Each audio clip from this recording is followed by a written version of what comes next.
Ce soir, tandis que tu ralentis, nous partagerons des idées stoïciennes simples dont on parle rarement dans les relations. Tu comprendras pourquoi les attentes non dites fragilisent les liens et comment des limites claires apportent du calme.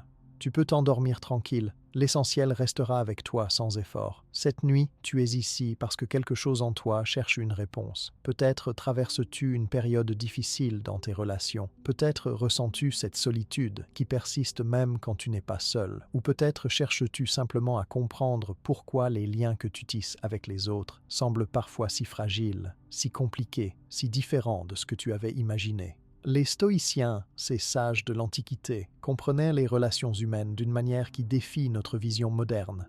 Ils ne promettaient pas le bonheur éternel ni l'amour parfait, mais ils offraient quelque chose de plus précieux, la sagesse, pour naviguer dans les eaux tumultueuses des relations avec dignité, clarté et paix intérieure. Marc Aurèle, empereur et philosophe, écrivait ses méditations non pas pour enseigner au monde, mais pour se rappeler à lui-même comment vivre avec vertu au milieu des complications humaines. Épictète, ancien esclave devenu maître de sagesse, comprenait mieux que quiconque la distinction entre ce qui dépend de nous et ce qui n'en dépend pas, une leçon cruciale pour toute relation. Sénèque, conseiller et penseur, explorait dans ses lettres la nature de l'amitié, de l'amour et des liens familiaux avec une lucidité qui reste d'une actualité troublante. Ce soir, tu vas découvrir 10 vérités sur les relations que peu de gens osent dire. Des vérités qui peuvent sembler inconfortables au début, mais qui, si tu les accueilles avec un esprit ouvert, transformeront ta façon de voir tes liens avec les autres. Ces enseignements ne sont pas des théories abstraites, ce sont des sagesses forgées dans l'expérience,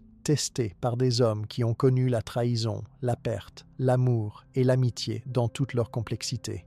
Tu n'as pas besoin de tout comprendre immédiatement. Laisse simplement ces paroles pénétrer ton esprit comme une pluie douce sur une terre assoiffée. Certaines idées germeront maintenant, d'autres plus tard, quand tu en auras besoin. L'important est d'écouter avec le cœur autant qu'avec la raison. Première vérité, tu ne contrôles pas les autres, seulement toi-même. Cette vérité est peut-être la plus fondamentale et la plus difficile à accepter dans toute relation. Nous entrons dans les relations, qu'elles soient amoureuses, amicales ou familiales, avec l'espoir secret que l'autre personne changera pour nous, qu'elle comprendra nos besoins sans qu'on ait à les exprimer, qu'elle répondra exactement comme nous l'imaginons. Mais cette attente est la source de presque toute la frustration et la souffrance relationnelle. Épictète le disait avec une clarté désarmante. Parmi toutes les choses qui existent, certaines dépendent de nous et d'autres non. Les pensées, les désirs, les actions de l'autre personne ne dépendent pas de toi. Jamais. Peu importe combien tu aimes quelqu'un, peu importe l'intensité de ton engagement ou la force de tes sentiments, tu ne peux pas contrôler ce que l'autre pense, ressent ou décide.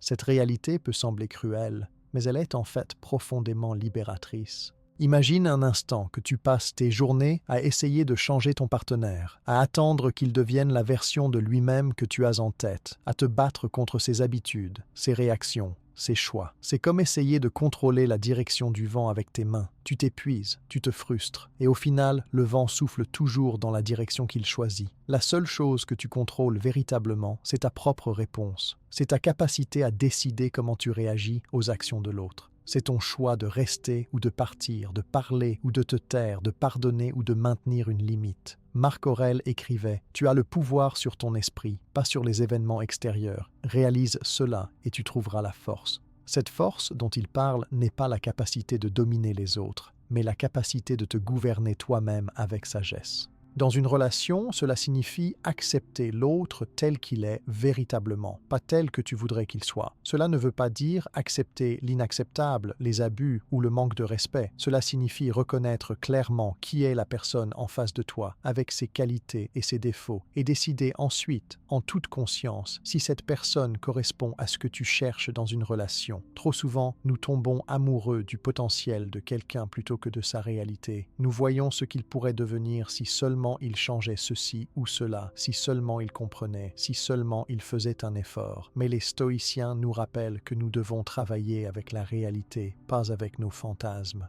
Si tu attends que l'autre change pour être heureux dans ta relation, tu te condamnes à une attente éternelle et à une déception certaine. Cette vérité s'applique également au conflit. Quand une dispute éclate, ton premier réflexe est souvent de penser que l'autre a tort, qu'il devrait comprendre ton point de vue, qu'il devrait s'excuser ou changer son comportement. Mais si tu te concentres uniquement sur ce que l'autre devrait faire, tu perds ton pouvoir. Tu te places dans une position de victime, d'attente, de dépendance. En revanche, si tu te demandes « Qu'est-ce que je peux contrôler dans cette situation? Comment puis-je répondre avec intégrité? Quel comportement puis-je changer en moi pour améliorer la dynamique ?» Alors tu reprends ton pouvoir, tu cesses d'être à la merci des actions de l'autre et tu deviens acteur de ta propre vie. Cela ne signifie pas que tu es responsable de tous les problèmes de la relation, cela signifie simplement que tu te concentres sur ce que tu peux influencer toi-même. Les stoïciens pratiquaient cet exercice quotidiennement. Ils se rappelaient chaque matin que les autres agiraient selon leur nature, selon leur propre jugement, selon leurs propres peurs et désirs. Ils se préparaient mentalement à ne pas être contrariés par les actions des autres, car ils savaient que réagir avec colère ou frustration face à ce qu'on ne contrôle pas est une perte d'énergie. Imagine que ton partenaire a oublié quelque chose d'important pour toi. Tu peux choisir de passer la soirée en colère, de ruminer, de faire des reproches, de t'enfermer dans le ressentiment. Ou tu peux choisir de reconnaître que cet oubli s'est produit, qu'il ne dépend plus de toi maintenant, et décider comment tu veux réagir de manière constructive. Peut-être en exprimant calmement ta déception, peut-être en discutant de moyens pour que cela ne se reproduise pas, ou peut-être en réalisant que cet oubli n'est finalement pas si grave dans le grand schéma de votre relation. Cette approche stoïcienne des relations ne rend pas froid ou détaché. Au contraire, elle permet d'aimer avec plus de liberté et de sérénité. Quand tu cesses d'essayer de contrôler l'autre, quand tu acceptes qu'il est un être autonome avec sa propre volonté, tu peux l'aimer pour ce qu'il est vraiment, pas pour ce que tu veux qu'il soit. C'est un amour plus mature, plus respectueux, plus durable. C'est un amour qui ne dépend pas de la conformité de l'autre à tes attentes, mais qui célèbre son individualité tout en maintenant tes propres limites et valeurs. Les relations les plus saines sont celles où deux personnes autonomes choisissent consciemment d'être ensemble, sans chercher à se changer mutuellement, mais en grandissant côte à côte. Pense à toutes les disputes que tu as eues dans ta vie relationnelle. Combien d'entre elles étaient basées sur cette illusion de contrôle? Combien de fois as-tu été frustré parce que l'autre ne réagissait pas comme tu l'aurais voulu? Combien d'énergie as-tu dépensé à essayer de convaincre, de manipuler, de forcer un changement chez l'autre? Et quel a été le résultat? La plupart du temps, plus tu essaies de contrôler quelqu'un, plus cette personne résiste. C'est une loi naturelle des relations humaines. Les gens veulent être acceptés, pas changés. Ils veulent être vus, pas moldés. Quand tu lâches cette illusion de contrôle, tu crées un espace de respect mutuel où chacun peut être authentique. Cela ne signifie pas que tu dois accepter n'importe quoi dans une relation. Les stoïciens n'étaient pas passifs. Ils croyaient fermement en l'action vertueuse et en la défense de leurs principes. Si quelqu'un te traite mal, si une relation est toxique, si tes valeurs fondamentales sont constamment violées, tu as le pouvoir et même le devoir de te retirer. C'est là que réside ton contrôle, dans le choix de rester ou de partir, dans la décision de tolérer ou de fixer une limite. Mais ce choix doit venir d'un lieu de clarté et de force intérieure, pas de colère ou de désir de punir l'autre. Quand tu agis depuis ta zone de contrôle, depuis ta capacité à te gouverner toi-même, tes décisions sont plus sages, plus mesurées, plus alignées avec qui tu veux être. Marc Aurèle nous rappelle aussi que les gens agissent souvent mal par ignorance, pas par malveillance. Quand ton partenaire te blesse, ce n'est peut-être pas parce qu'il veut te faire du mal, mais parce qu'il ne comprend pas pleinement l'impact de ses actions, ou parce qu'il est lui-même blessé et agit depuis sa propre douleur. Cette perspective ne justifie pas le comportement blessant, mais elle te permet de ne pas le prendre personnellement, de ne pas construire une histoire autour de ce que cela signifie sur ta valeur ou sur l'état de ta relation. Tu peux reconnaître la blessure, l'exprimer, demander du changement, mais sans être consumé par la rage ou le ressentiment. Car ces émotions ne punissent que toi-même. Certains pensent que cette approche stoïcienne rend les relations froides ou calculées. C'est exactement l'inverse. Quand tu cesses d'essayer de contrôler l'autre, quand tu te libères de cette charge épuisante, tu as plus d'énergie pour l'amour véritable, pour la connexion authentique, pour la présence. Tu n'es plus constamment dans ta tête à analyser ce que l'autre devrait faire ou dire. Tu es simplement là, avec lui, acceptant chaque moment tel qu'il est. C'est dans cette acceptation que naît la véritable intimité, pas dans la tentative constante de modeler l'autre selon ton image. Les stoïciens appelaient cela « vivre en accord avec la nature ». Et la nature des êtres humains est d'être libre, autonome, imparfait et en constante évolution. Cette nuit, alors que tu te prépares à t'endormir, pense aux relations dans ta vie. Où essaies-tu encore de contrôler les autres? Où résides-tu dans l'attente que quelqu'un change pour que tu puisses être heureux? Ou as-tu abandonné ton propre pouvoir en te concentrant sur ce que tu ne peux pas contrôler? Respire profondément et reconnais cette vérité. Tu ne peux contrôler que toi-même. Et c'est suffisant. C'est même libérateur. Demain, quand tu te réveilleras, tu pourras choisir de voir tes relations sous un nouvel angle. Tu pourras choisir d'aimer les autres pour ce qu'ils sont, tout en te respectant assez pour maintenir tes limites. Tu pourras choisir de te concentrer sur ce que tu peux changer en toi plutôt que sur ce que tu voudrais changer chez les autres. Et dans ce choix, tu trouveras une paix que tu n'as peut-être jamais connue auparavant. Les relations ne sont pas censées être des champs de bataille où tu luttes pour imposer ta volonté. Elles sont censées être des espaces de croissance mutuelle où deux personnes libres choisissent de marcher ensemble, chacune responsable de ses propres pas, chacune respectueuse du chemin de l'autre. Quand tu intègres cette première vérité stoïcienne, quand tu lâches vraiment cette illusion de contrôle, tu découvres que l'amour devient plus simple, plus léger, plus joyeux. Non pas parce que les défis disparaissent, mais parce que tu cesses de créer des défis inutiles en combattant ce que tu ne peux pas changer. Tu deviens comme le sage stoïcien qui observe la vie avec équanimité, qui répond avec sagesse et qui trouve la sérénité non pas dans le contrôle des autres, mais dans la maîtrise de soi. Deuxième vérité, l'attachement excessif crée la souffrance. Cette leçon est peut-être l'une des plus contre-intuitives de toute la philosophie stoïcienne appliquée aux relations. Nous vivons dans une culture qui glorifie l'attachement intense, qui confond amour et dépendance, qui célèbre l'idée de ne pouvoir vivre sans l'autre. Les chansons, les films, les poèmes nous disent que l'amour véritable signifie être incomplet sans l'autre personne, signifie donner tout de soi, signifie que l'autre devient le centre de notre univers. Mais les stoïciens voyaient les choses différemment. Ils comprenaient que l'attachement excessif, loin d'être une preuve d'amour, est en réalité une source de tourment et de vulnérabilité. Cela ne signifie pas qu'il faille aimer avec détachement ou froideur. Cela signifie aimer pleinement, tout en reconnaissant la nature impermanente de toute chose.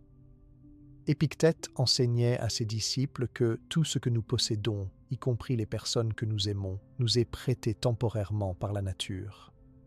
Un jour, nous devrons rendre ce prêt. Cette pensée n'est pas morbide ou pessimiste.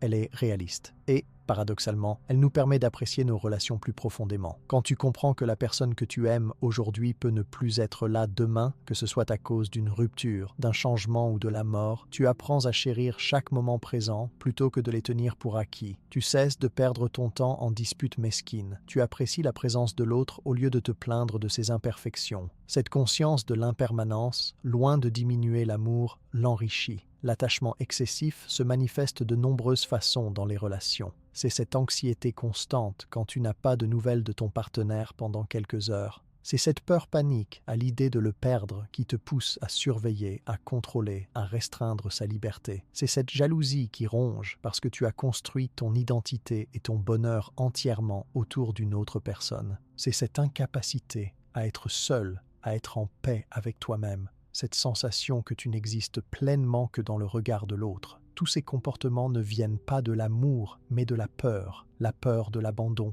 la peur de la solitude, la peur de n'avoir aucune valeur si tu n'es pas aimé. Et cette peur, les stoïciens le savaient, est le plus grand ennemi de la sérénité. Marc Aurèle écrivait « Ne te laisse pas emporter par l'imagination, mais aide-toi dans le présent avec justice et tempérance. » Dans le contexte des relations, cela signifie ne pas créer des scénarios catastrophiques dans ta tête sur ce qui pourrait arriver. Combien de fois as-tu souffert à l'avance pour quelque chose qui ne s'est jamais produit? Combien de fois as-tu imaginé ton partenaire te quittant, te trahissant, cessant de t'aimer, et as-tu vécu cette douleur comme si elle était réelle? C'est l'attachement excessif qui nourrit ces peurs. Quand tu es attaché de manière malsaine, tu vis constamment dans le futur, dans la peur de la perte, plutôt que dans le présent, dans la joie de ce qui est. Les stoïciens pratiquaient un exercice appelé préméditatio malorum, la préméditation des maux. Cela consistait à imaginer régulièrement les pires scénarios possibles, non pas pour s'angoisser, mais pour se préparer mentalement et réaliser que même si ces choses arrivaient, on pourrait survivre et maintenir sa vertu. Appliqué aux relations, cet exercice pourrait consister à imaginer calmement que la personne que tu aimes pourrait partir un jour. Que ressentirais-tu? comment survivrais-tu? Qu'est-ce qui resterait de toi? Si la réponse est que tu serais complètement détruit, que plus rien n'aurait de sens, alors ton attachement est devenu malsain. Tu as donné trop de pouvoir à quelqu'un d'autre sur ton bien-être intérieur. Tu as oublié que tu es complet en toi-même, que ta valeur ne dépend pas d'être aimé par une personne spécifique. Cela ne signifie pas que perdre quelqu'un qu'on aime ne devrait pas faire mal. Bien sûr que cela fait mal. Les stoïciens n'étaient pas insensibles. Ils ressentaient la tristesse, le chagrin, la perte.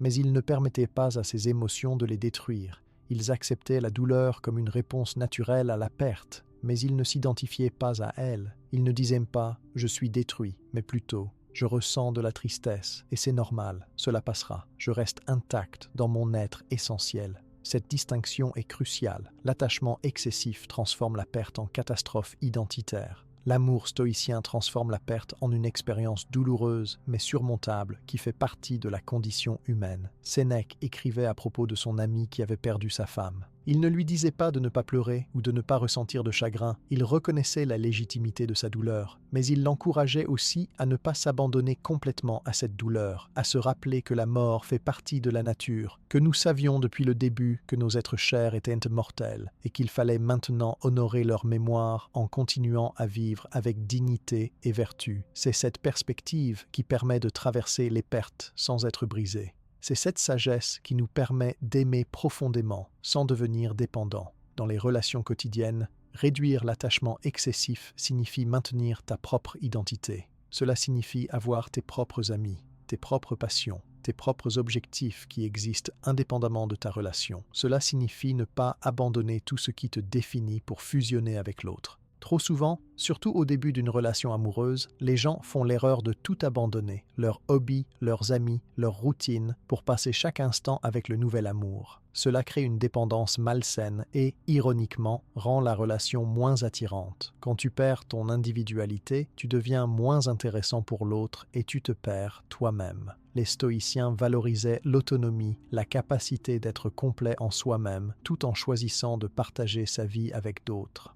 Cette deuxième vérité demande aussi de reconnaître que ton bonheur ne peut pas dépendre d'une seule personne. Si tu as construit ta vie de telle manière qu'une seule personne détient les clés de ton bien-être, tu t'es mis dans une position extrêmement vulnérable. Cette personne a maintenant un pouvoir énorme sur toi, un pouvoir qu'aucun être humain imparfait ne devrait avoir. De plus, c'est un fardeau injuste pour l'autre. Personne ne devrait porter la responsabilité de ton bonheur. C'est trop lourd. Chacun doit être responsable de son propre état intérieur.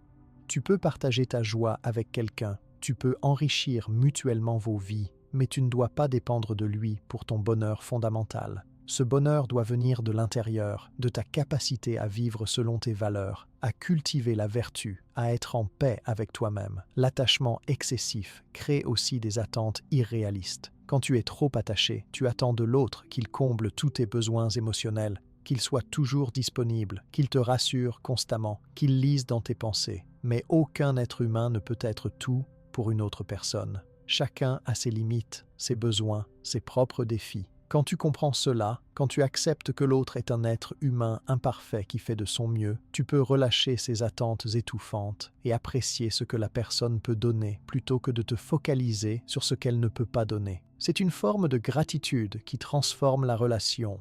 Les stoïciens pratiquaient cette gratitude quotidiennement. Ils se rappelaient que tout ce qu'ils avaient, y compris leurs relations, était un cadeau temporaire. Cette conscience les empêchait de tenir les choses pour acquises. Imagine si chaque matin tu te réveillais en te disant « Cette personne que j'aime pourrait ne plus être là demain. Comment vais-je choisir de l'aimer aujourd'hui? Quels mots vais-je choisir? Comment vais-je montrer mon appréciation ?»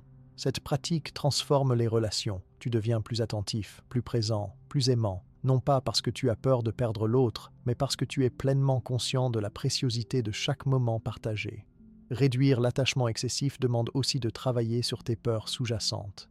Pourquoi as-tu si peur d'être seul? Qu'est-ce que cela dit de ta relation avec toi-même? Si tu ne peux pas tolérer ta propre compagnie, comment peux-tu attendre que quelqu'un d'autre la tolère? Les stoïciens croyaient fermement en l'importance de cultiver une vie intérieure riche. Marc Aurèle écrivait « Tu as le pouvoir de te retirer en toi-même à tout moment ». Il parlait de cette capacité à trouver la paix dans son propre esprit, indépendamment des circonstances extérieures. Si tu cultives cette capacité, si tu apprends à être bien avec toi-même, l'attachement excessif diminue naturellement. Tu n'as plus besoin de t'accrocher désespérément à l'autre parce que tu sais que tu seras bien, quoi qu'il arrive. Cette nuit, en t'endormant, réfléchis à tes attachements. Y a-t-il une personne dans ta vie sans laquelle tu penses ne pas pouvoir survivre? Si oui, c'est un signal d'alarme. Non pas parce que aimer quelqu'un profondément est mauvais, mais parce que penser que tu ne peux pas survivre sans lui indique que ton attachement est devenu une dépendance. Et la dépendance n'est jamais saine. Elle étouffe, elle limite, elle crée de la peur. L'amour véritable, l'amour stoïcien est libre. Il dit « Je choisis d'être avec toi. Je t'apprécie profondément. Ma vie est enrichie par ta présence. Mais je sais que je suis complet en moi-même et que si nous devions nous séparer, je survivrais et continuerais à vivre une vie bonne et vertueuse. » C'est un amour mature, un amour qui respecte l'autonomie de chacun, un amour qui ne s'effondre pas à la première épreuve. Demain, tu peux commencer à pratiquer un attachement plus sain. Tu peux recommencer à investir dans toi-même, dans tes propres intérêts et passions. Tu peux cultiver ton indépendance tout en maintenant tes connexions. Tu peux pratiquer la gratitude pour les personnes dans ta vie tout en acceptant leur impermanence. Tu peux aimer pleinement tout en restant ancré dans ton propre centre. C'est l'équilibre délicat que les stoïciens cherchaient. Participer pleinement à la vie, aimer profondément, s'engager sincèrement, tout en maintenant cette sérénité intérieure qui ne dépend de rien d'extérieur. Quand tu atteins cet équilibre, tes relations deviennent paradoxalement plus profondes et plus satisfaisantes, car elles sont basées sur le choix et la liberté, non sur la peur et le besoin. Troisième vérité, les attentes détruisent les relations. Il y a une phrase souvent attribuée aux stoïciens qui résume cette sagesse. « Attends-toi à tout, n'attends rien ».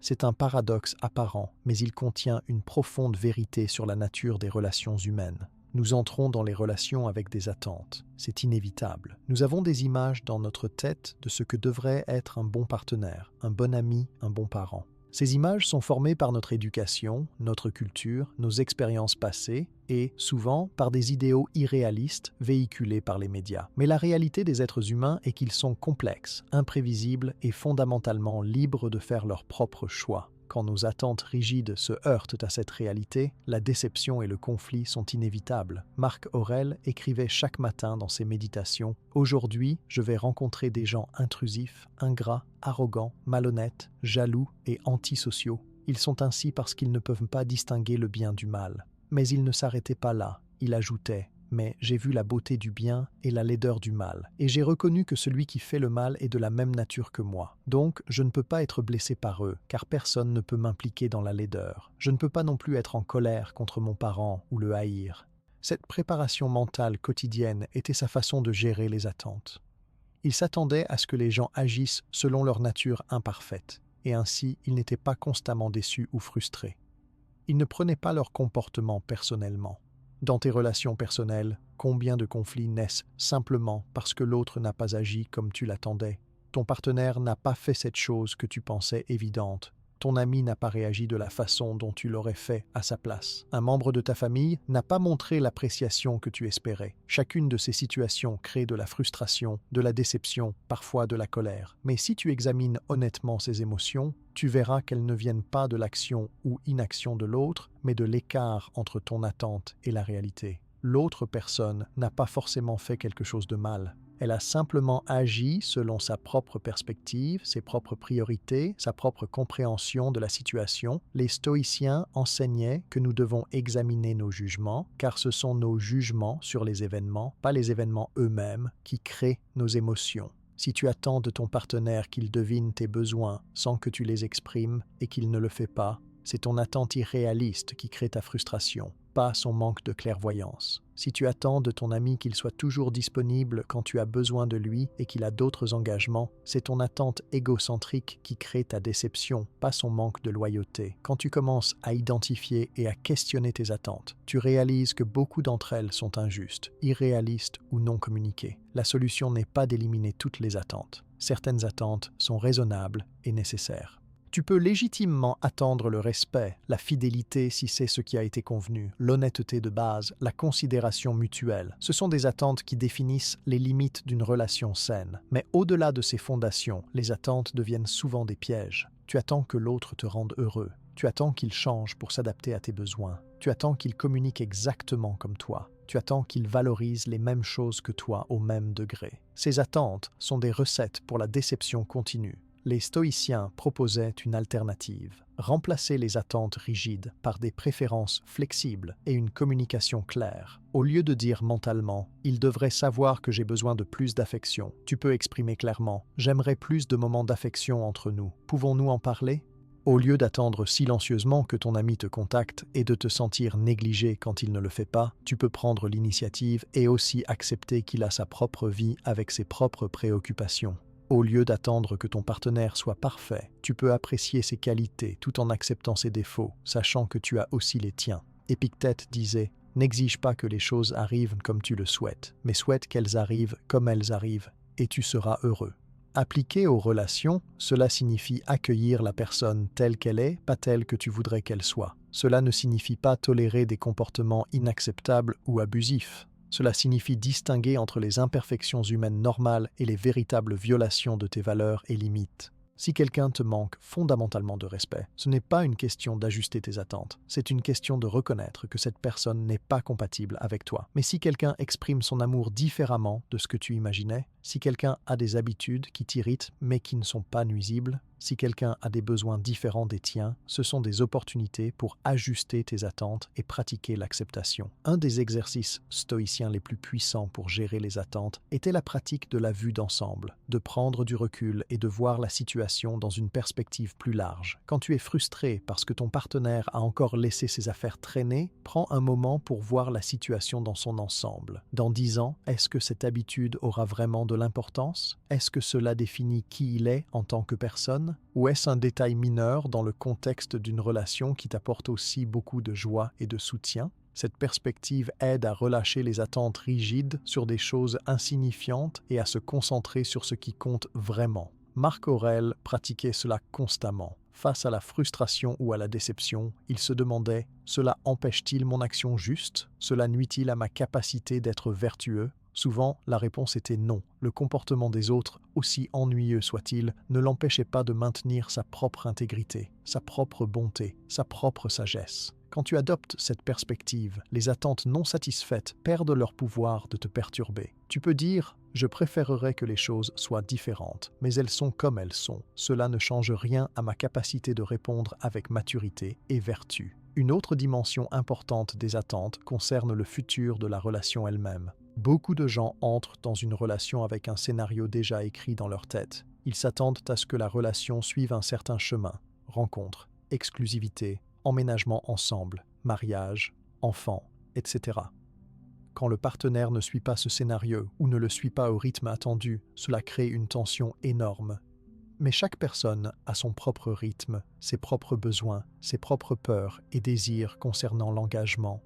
Les stoïciens nous rappellent de rester dans le présent. Est-ce que cette relation est bonne maintenant? Est-ce qu'elle t'apporte de la joie et de la croissance maintenant? Si oui, c'est suffisant. Le futur est incertain et incontrôlable. Créer des attentes rigides sur comment il devrait se dérouler ne fait que créer de l'anxiété et de la pression. Cela dit, il est aussi important de communiquer tes intentions et tes désirs concernant le futur et d'écouter ceux de l'autre. Si tu veux des enfants un jour et que ton partenaire est certain de ne jamais en vouloir, c'est une incompatibilité importante qu'il vaut mieux découvrir tôt. Mais même dans cette communication, les stoïciens conseilleraient de le faire sans attachement rigide au résultat. Tu peux exprimer ce que tu espères pour le futur, tout en reconnaissant que les choses peuvent changer, que les circonstances peuvent évoluer et que la seule chose que tu contrôles est ta propre réponse à ce qui se présente. Les attentes deviennent particulièrement problématiques dans les longues relations. Au début, quand tout est nouveau et excitant, il est facile d'accepter l'autre tel qu'il est. Mais avec le temps, l'habitude s'installe et nous commençons à tenir les choses pour acquises. Nous nous attendons à ce que notre partenaire continue de faire les choses qu'il faisait au début, continue de nous surprendre, continue de nous courtiser. Quand cela ne se produit pas, nous nous sentons négligés. Mais peut-être que nous-mêmes avons cessé de faire ces efforts. Peut-être que nous avons tous les deux évolué et que nos façons d'exprimer l'amour ont changé. Les stoïciens diraient, au lieu d'avoir des attentes sur comment l'autre devrait te montrer son amour, sois toi-même source d'amour. Concentre-toi sur ce que tu peux donner, pas sur ce que tu devrais recevoir. Cette nuit, alors que tu t'apprêtes à dormir, passe en revue tes attentes dans tes relations importantes. Lesquelles sont raisonnables et bien communiquées? Lesquelles sont des suppositions non dites que tu projettes sur l'autre? Lesquelles créent de la frustration inutile? Demain, tu peux choisir de lâcher prise sur certaines de ces attentes. Tu peux choisir de communiquer clairement celles qui sont importantes pour toi. Tu peux choisir d'apprécier ce que les gens t'offrent plutôt que de te concentrer sur ce qu'ils ne t'offrent pas. Tu peux choisir de voir les gens comme ils sont vraiment, dans toute leur humanité imparfaite, plutôt que comme des personnages dans le scénario que tu as écrit. Quand tu libères les autres du fardeau de tes attentes non réalistes, quelque chose de magique se produit. Ils deviennent plus libres d'être eux-mêmes. Et paradoxalement, quand les gens se sentent acceptés tels qu'ils sont, ils sont plus enclins à grandir et à changer positivement. Ce n'est pas garanti, mais c'est plus probable. L'amour sans attente rigide est un amour qui respire, qui laisse de l'espace, qui fait confiance. C'est l'amour que les stoïciens pratiquaient, un amour ancré dans le réel, pas dans l'idéal, un amour qui voit clairement et aime quand même. C'est peut-être le type d'amour le plus difficile à cultiver, mais c'est aussi le plus durable et le plus serein.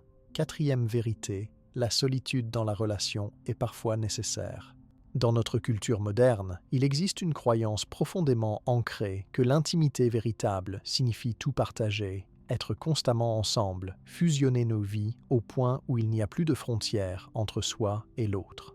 Cette idée romantique de devenir une seule chair ou deux moitiés d'un tout semble belle en surface, mais les stoïciens auraient mis en garde contre ce type de fusion. Ils comprenaient que chaque être humain est fondamentalement seul dans son expérience de la vie et que cette solitude n'est pas quelque chose à fuir, mais quelque chose à honorer et à cultiver, même au sein d'une relation intime. Marc Aurèle écrivait « Les hommes cherchent des retraites pour eux-mêmes dans la campagne, au bord de la mer, dans les montagnes.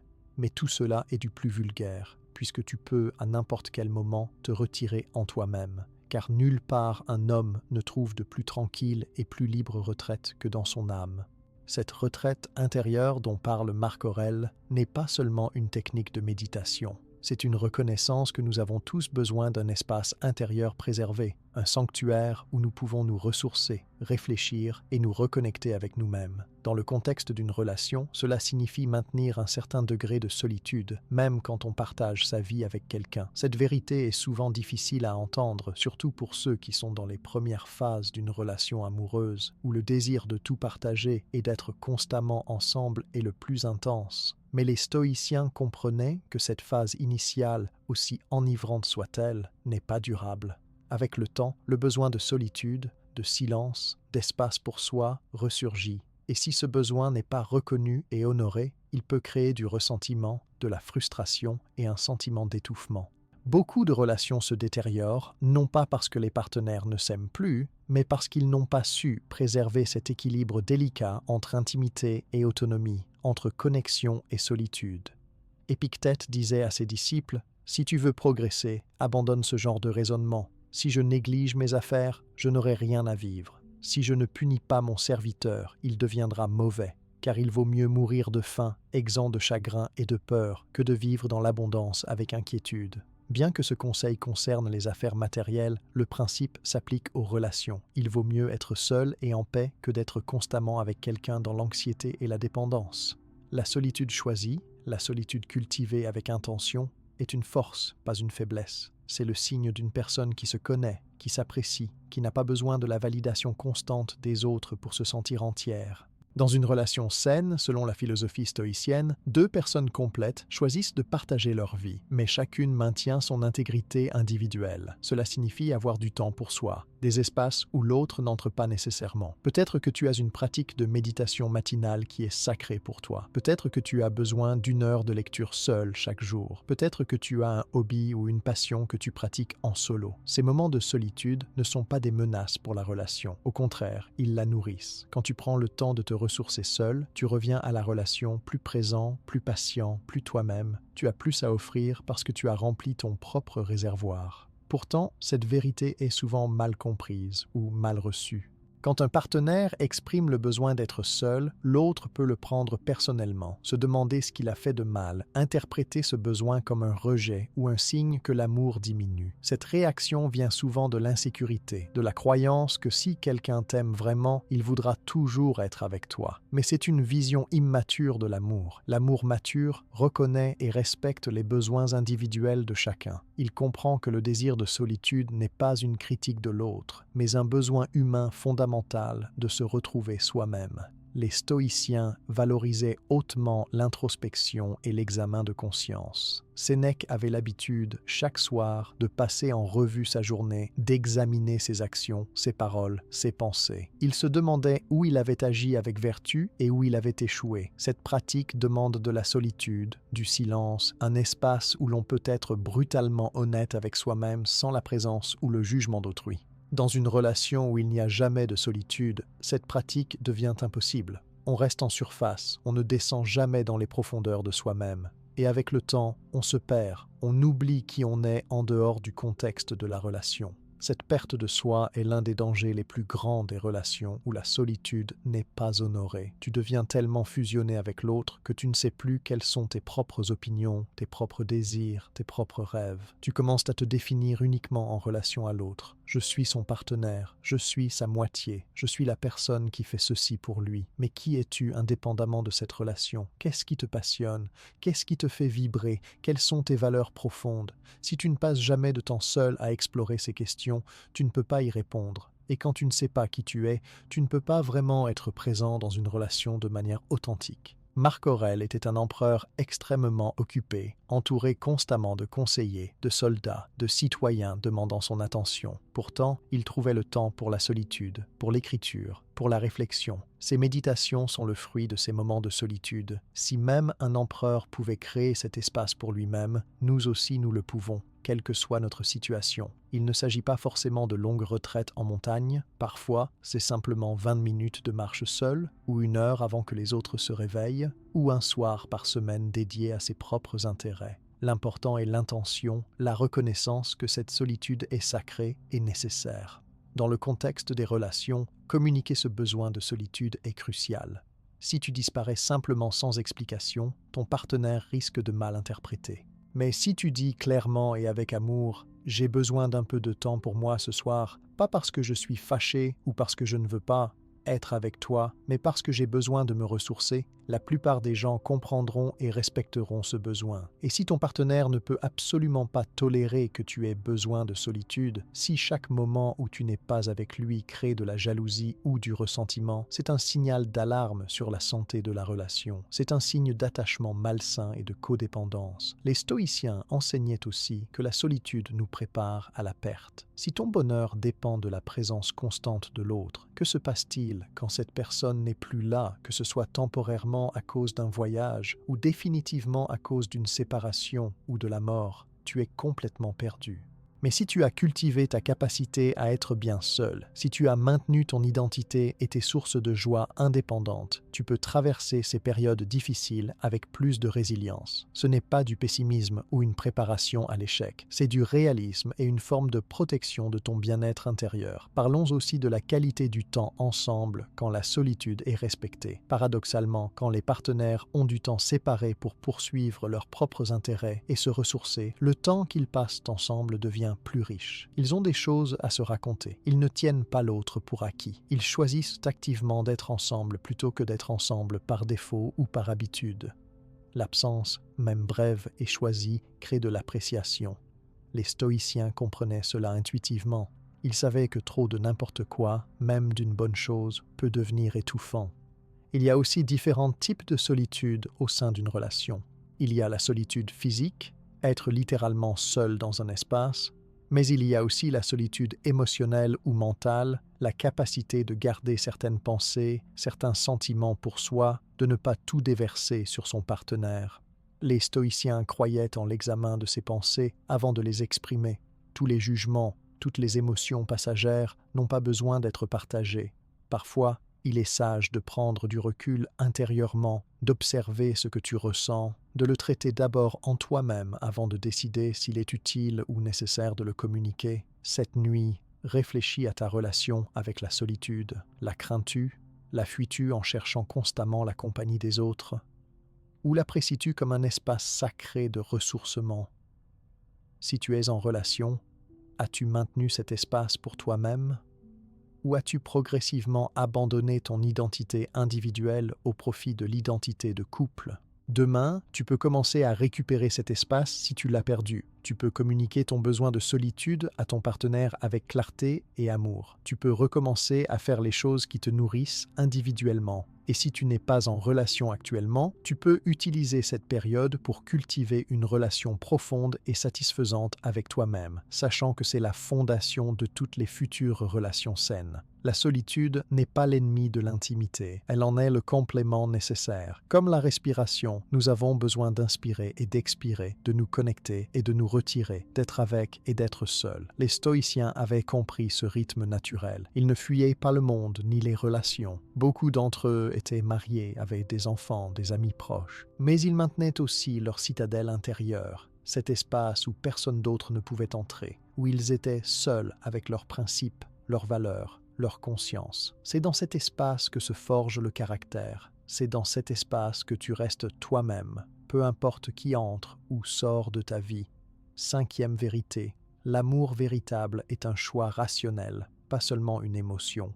Cette vérité va à l'encontre de presque tout ce que notre culture nous enseigne sur l'amour. Nous sommes bombardés de messages qui romantisent l'amour comme un sentiment qui nous envahit, quelque chose d'irrésistible et d'irrationnel, quelque chose qui arrive simplement. Les chansons parlent de tomber amoureux, comme si c'était un accident. Les films montrent des coups de foudre qui défient toute logique. Et bien que ces expériences existent et ont leur place, les stoïciens nous rappellent qu'une relation durable ne peut pas être construite uniquement sur des émotions fluctuantes. Elle doit être fondée sur le choix conscient, sur la raison, sur un engagement qui persiste même quand les émotions faiblissent. Épictète faisait une distinction claire entre ce qui dépend de nous et ce qui ne dépend pas de nous.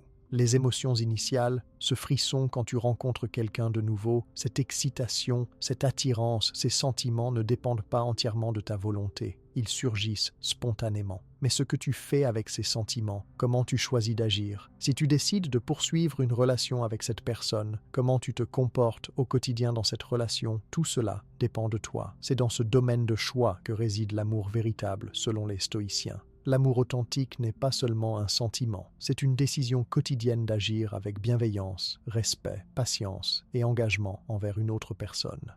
Pense aux relations de longue durée que tu admires, peut-être tes grands-parents ensemble pendant 50 ans, ou un couple d'amis qui a traversé des décennies ensemble. Leur relation n'a pas survécu parce qu'ils ont ressenti des papillons dans le ventre chaque jour pendant toutes ces années. Elle a survécu parce que, jour après jour, ils ont choisi de rester, de se parler avec respect, même quand ils étaient frustrés, de prendre soin l'un de l'autre, même quand ce n'était pas facile, de pardonner les petites et parfois grandes offenses, de se redécouvrir encore et encore à mesure qu'ils évoluaient tous les deux.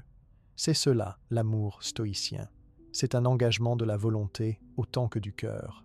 Marc Aurèle écrivait sur l'amour comme une vertu à cultiver, pas comme une passion à subir. Pour lui, aimer véritablement signifiait vouloir le bien de l'autre personne, la traiter avec justice et bonté, même quand elle ne méritait pas ce traitement selon les standards habituels. Il écrivait « La meilleure façon de se venger est de ne pas devenir comme celui qui a fait le mal. » Cela s'applique également aux petites blessures quotidiennes dans les relations. Quand ton partenaire dit quelque chose de blessant, tu peux choisir de riposter avec la même cruauté, ou tu peux choisir de répondre avec dignité et clarté. Ce choix, cette capacité de ne pas être simplement réactif à tes émotions immédiates, est au cœur de l'amour rationnel stoïcien. Cela ne signifie pas supprimer ou nier tes émotions. Les stoïciens n'étaient pas des robots. Ils ressentaient la joie, la tristesse, l'attirance, la frustration, mais ils ne permettaient pas à ces émotions de dicter automatiquement leurs actions. Ils créaient un espace entre le stimulus et la réponse. Quand tu ressens de la colère envers ton partenaire, au lieu d'exploser immédiatement, tu peux prendre une respiration, examiner d'où vient cette colère et choisir comment tu veux répondre d'une manière qui soit alignée avec tes valeurs.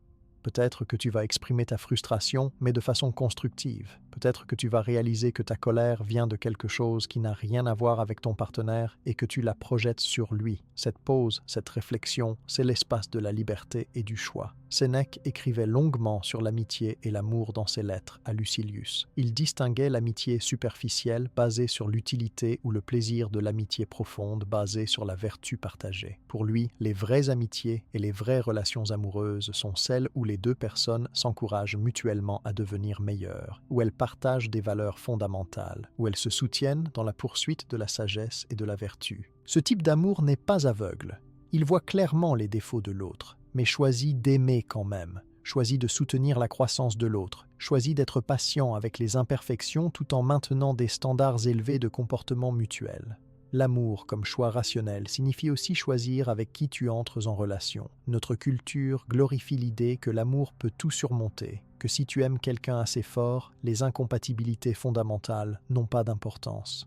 Mais les stoïciens seraient en désaccord.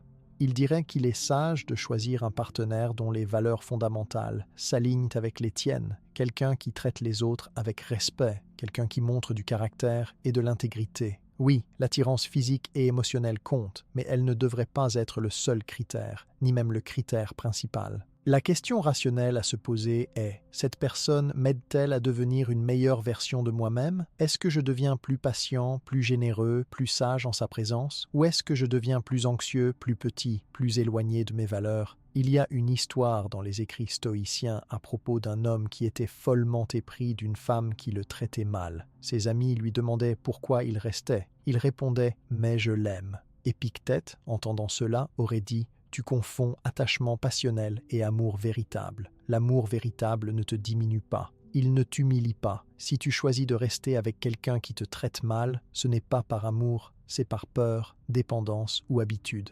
Cette distinction est cruciale. L'amour authentique, l'amour rationnel, n'accepte pas la maltraitance. Il a des standards et des limites. Il dit « je choisis de t'aimer et de te traiter avec respect, et j'attends le même traitement en retour. Si cela n'est pas possible, alors je dois choisir de me retirer. » L'amour comme choix signifie également choisir de maintenir l'amour même quand c'est difficile. Il y a des périodes dans toute relation de longue durée où les sentiments s'estompent, où tu regardes ton partenaire et tu ne ressens plus cette étincelle initiale. C'est normal et attendu. La passion initiale, basée en grande partie sur la nouveauté et la chimie du cerveau, ne peut pas durer éternellement. Mais c'est dans ces moments que l'amour véritable est testé. Vas-tu partir à la recherche de la prochaine montée d'adrénaline avec quelqu'un de nouveau? Ou vas-tu choisir de rester et de redécouvrir ton partenaire d'une nouvelle façon, de cultiver une forme d'amour plus profonde et plus stable? Les stoïciens choisiraient la seconde option, non pas par obligation rigide, mais parce qu'ils comprennent que la sérénité et la satisfaction profonde viennent de la constance, de la fidélité à ses engagements, de la profondeur plutôt que de la nouveauté constante.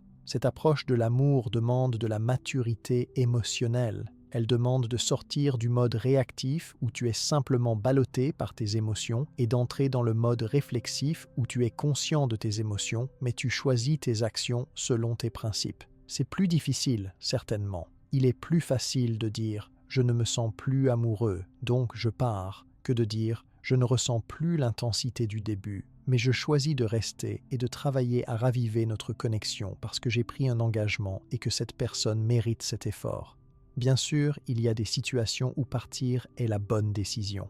Mais cette décision devrait être prise rationnellement, après réflexion, pas impulsément à cause d'une émotion passagère ou d'une période difficile. Marc Aurèle était marié à Faustina, et bien que les historiens débattent de la nature de leur relation, il écrivait d'elle avec respect dans ses méditations, la remerciant pour ses qualités. Son amour pour elle semblait être basé sur un choix conscient de voir le bien en elle, d'apprécier ses vertus, même s'il était sans doute conscient de ses défauts. C'est cela, l'amour mature. Ce n'est pas une idéalisation aveugle. C'est une reconnaissance claire de qui est l'autre, avec toutes ses complexités, et un choix de l'honorer et de la chérir quand même. Cette vérité nous invite aussi à être responsables de nos propres émotions dans les relations. Si tu es malheureux dans ta relation, la question stoïcienne à te poser n'est pas d'abord « que fait-il ou elle de mal ?», mais « comment est-ce que je contribue à cette situation ?» Quel choix est-ce que je fais quotidiennement qui affecte la qualité de cette relation? Est-ce que je choisis l'amour dans mes actions ou est-ce que je me laisse simplement porter par mes humeurs? tu découvriras souvent que tu as plus de pouvoir pour influencer la dynamique de la relation que tu ne le pensais, simplement en choisissant consciemment comment tu te montres chaque jour. Cette nuit, réfléchis à ta conception de l'amour. L'as-tu vu principalement comme un sentiment qui t'arrive ou comme un choix que tu fais? Dans tes relations passées ou présentes, t'es-tu appuyé principalement sur les émotions pour guider tes actions? Ou as-tu cultivé l'amour comme une pratique, comme un engagement de la volonté? Il n'y a pas de jugement ici, juste une invitation à réfléchir. Demain, tu peux commencer à pratiquer l'amour comme un choix. Tu peux choisir d'être patient quand la frustration monte. Tu peux choisir de parler avec gentillesse même quand tu es irrité. Tu peux choisir de voir le bien chez ton partenaire même quand ses défauts sont plus visibles. Et dans ces choix quotidiens, tu construis un amour qui peut durer, qui peut traverser les tempêtes, qui peut s'approfondir avec les années. L'amour rationnel stoïcien n'est pas froid ou calculateur. Au contraire, c'est un amour profondément engagé et intentionnel. C'est un amour qui dit « Je te choisis aujourd'hui et demain, non pas parce que tu me fais sentir bien, même si c'est souvent le cas, mais parce que je vois ta valeur, je respecte qui tu es et je m'engage à marcher à tes côtés dans ce voyage de vie. » C'est peut-être une vision moins romantique que celle des films, mais c'est une vision infiniment plus solide et plus vraie. C'est l'amour qui construit des vies partagées qui durent. Sixième vérité, tu dois d'abord être en paix avec toi-même. Les stoïciens avaient une conviction profonde.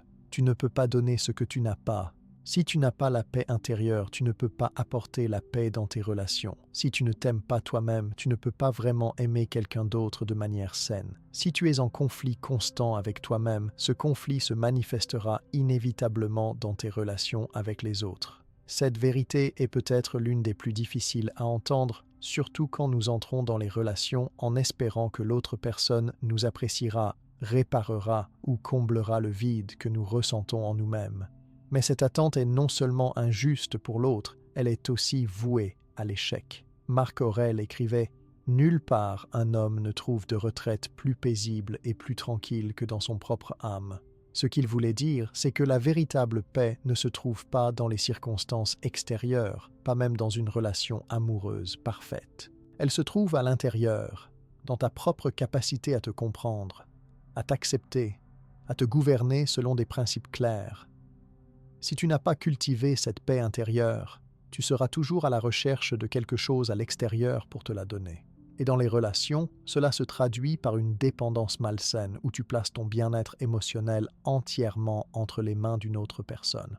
Pense aux relations que tu as vues où l'une des personnes est clairement mal dans sa peau, en conflit avec elle-même. Peut-être qu'elle se critique constamment, qu'elle doute de sa valeur, qu'elle est rongée par des insécurités. Comment cela se manifeste-t-il dans la relation ? Souvent par une jalousie excessive, un besoin constant de réassurance, une interprétation négative de chaque action de l'autre. Si le partenaire parle à quelqu'un d'autre, c'est interprété comme une menace. Si le partenaire a besoin d'espace, c'est interprété comme un rejet. Si le partenaire ne répond pas immédiatement à un message, l'anxiété monte. Tous ces comportements ne viennent pas vraiment de l'autre personne. Ils viennent du manque de paix intérieure de la personne elle-même. Épictète disait que nous devons d'abord nous occuper de notre propre jardin intérieur avant de prétendre pouvoir aider les autres avec le leur. Il enseignait que le travail principal de chaque être humain est de cultiver son propre caractère, de développer ses vertus, de corriger ses défauts. Ce n'est qu'après avoir fait ce travail sur soi qu'on peut vraiment contribuer positivement à la vie des autres. Dans le contexte des relations, cela signifie que tu dois d'abord faire ton propre travail de développement personnel, tu dois comprendre tes propres déclencheurs émotionnels, tes patterns relationnels malsains, tes blessures du passé. Tu dois apprendre à te réguler émotionnellement, à te parler avec compassion, à te traiter avec le même respect que tu attendrais d'un partenaire aimant. Cette vérité ne signifie pas que tu dois être parfait avant d'entrer en relation. Personne n'est jamais complètement guéri ou arrivé. Nous sommes tous des œuvres en cours. Mais il y a une différence entre entrer en relation en tant que personne qui travaille activement sur elle-même et qui a une base de stabilité intérieure, et entrer en relation en attendant que l'autre personne fasse le travail que tu refuses de faire toi-même. La première situation crée les conditions pour une relation saine. La seconde crée une dynamique toxique où l'autre se sent responsable de ton bonheur et inévitablement échoue à cette tâche impossible. Sénèque écrivait sur l'importance de la solitude et de la réflexion personnelle pour se connaître soi-même. Il pratiquait quotidiennement l'examen de conscience, se demandant « Où ai-je agi avec sagesse aujourd'hui ?» Où ai-je failli? Quelles émotions m'ont dominé? Quel progrès ai-je fait dans la culture de la vertu? Cette pratique d'auto-observation honnête est essentielle pour développer la paix intérieure. Tu ne peux pas être en paix avec toi-même si tu n'es pas honnête avec toi-même sur qui tu es, incluant tes parts d'ombre, tes défauts, tes comportements que tu n'es pas fier d'avoir. Mais cette honnêteté ne doit pas venir d'un lieu de jugement sévère. Elle doit venir d'un lieu de compassion, de désir de croissance, de reconnaissance que nous sommes tous imparfaits et que c'est correct. Être en paix avec soi-même signifie aussi avoir clarifié ses valeurs et vivre en accord avec elles. Les stoïciens parlaient constamment de la vertu comme le bien suprême. Pour eux, vivre selon la vertu, selon la raison, selon ce qui est juste et bon, c'était la seule source véritable de contentement intérieur. Quand tu sais ce qui est important pour toi, quand tu as identifié tes principes fondamentaux et quand tu vis en alignement avec ces principes, tu développes une intégrité intérieure qui se traduit par la paix. Tu n'es plus constamment en conflit entre ce que tu fais et ce que tu crois être bien. Tu ne te trahis plus toi-même pour plaire aux autres ou pour éviter l'inconfort. Dans les relations, cette clarté de valeur est cruciale. Si tu n'es pas clair sur ce qui est important pour toi, tu te retrouveras constamment à ajuster ta position selon ce que l'autre personne veut ou pense. Tu deviendras un caméléon, changeant de couleur pour s'adapter à chaque situation. Mais ce faisant, tu perds ton sens de soi. Et quand tu perds ton sens de soi, tu perds ta paix intérieure. Les stoïciens auraient dit « Sois comme le rocher contre lequel les vagues s'écrasent, reste ferme dans tes principes. Les circonstances et les personnes autour de toi vont changer, mais ton centre moral, ton sens de qui tu es, doit rester stable. » Marc Aurèle devait constamment gérer les pressions de la cour impériale, les flatteurs, les conseillers avec des agendas conflictuels, les ennemis politiques. Au milieu de tout ce chaos, il maintenait sa paix intérieure en se rappelant constamment de ses principes. Il écrivait pour lui-même, pas pour publication, se rappelant ce qui était vraiment important, la vertu, la justice, la sagesse, la tempérance. Ces rappels l'aidaient à ne pas se perdre dans les tourbillons de la politique et des relations complexes. Il savait qui il était et ce qui comptait pour lui, indépendamment de ce que les autres pensaient ou faisaient. Pour cultiver cette paix intérieure qui est si essentielle aux relations saines, les stoïciens recommandaient plusieurs pratiques. D'abord, la pratique régulière de l'autoréflexion. Prendre du temps chaque jour, même si ce n'est que quelques minutes, pour vérifier avec toi-même. Comment te sens-tu? Qu'est-ce qui t'a dérangé aujourd'hui? Pourquoi? Comment as-tu réagi? Comment aurais-tu pu réagir mieux? Cette pratique augmente ta conscience de soi et, avec le temps, te donne plus de contrôle sur tes réactions émotionnelles. Deuxièmement, la pratique de l'acceptation de soi. Cela ne signifie pas accepter passivement tous tes défauts sans vouloir changer. Cela signifie reconnaître que tu es humain, que tu es imparfait et que c'est correct. Tu peux t'efforcer de t'améliorer tout en t'acceptant tel que tu es maintenant. Cette acceptation radicale de soi-même est libératrice. Quand tu cesses de te battre contre toi-même, quand tu cesses le dialogue intérieur critique constant, une paix immense peut émerger et depuis cette paix, tu peux vraiment commencer à changer et à grandir. Troisièmement, la pratique de vivre selon tes valeurs. Identifie ce qui est vraiment important pour toi. Peut-être que c'est l'honnêteté, la loyauté, la compassion, la croissance, la liberté. Quelles que soient tes valeurs fondamentales, écris-les. Puis, chaque jour, fais de petits choix qui s'alignent avec ces valeurs. Chaque fois que tu agis en accord avec tes valeurs, même dans les petites choses, tu renforces ton intégrité intérieure et ta paix avec toi-même. Quatrièmement, la pratique de prendre soin de toi. Les stoïciens n'étaient pas des ascètes qui méprisèrent le corps. Ils reconnaissaient que nous sommes des êtres incarnés et que prendre soin de notre santé physique fait partie de prendre soin de notre bien-être global. Dors suffisamment, mange de manière raisonnable, bouge ton corps. Ces choses basiques ont un impact énorme sur ta stabilité émotionnelle et ta capacité à être en paix avec toi-même. Cinquièmement, la pratique de la gratitude.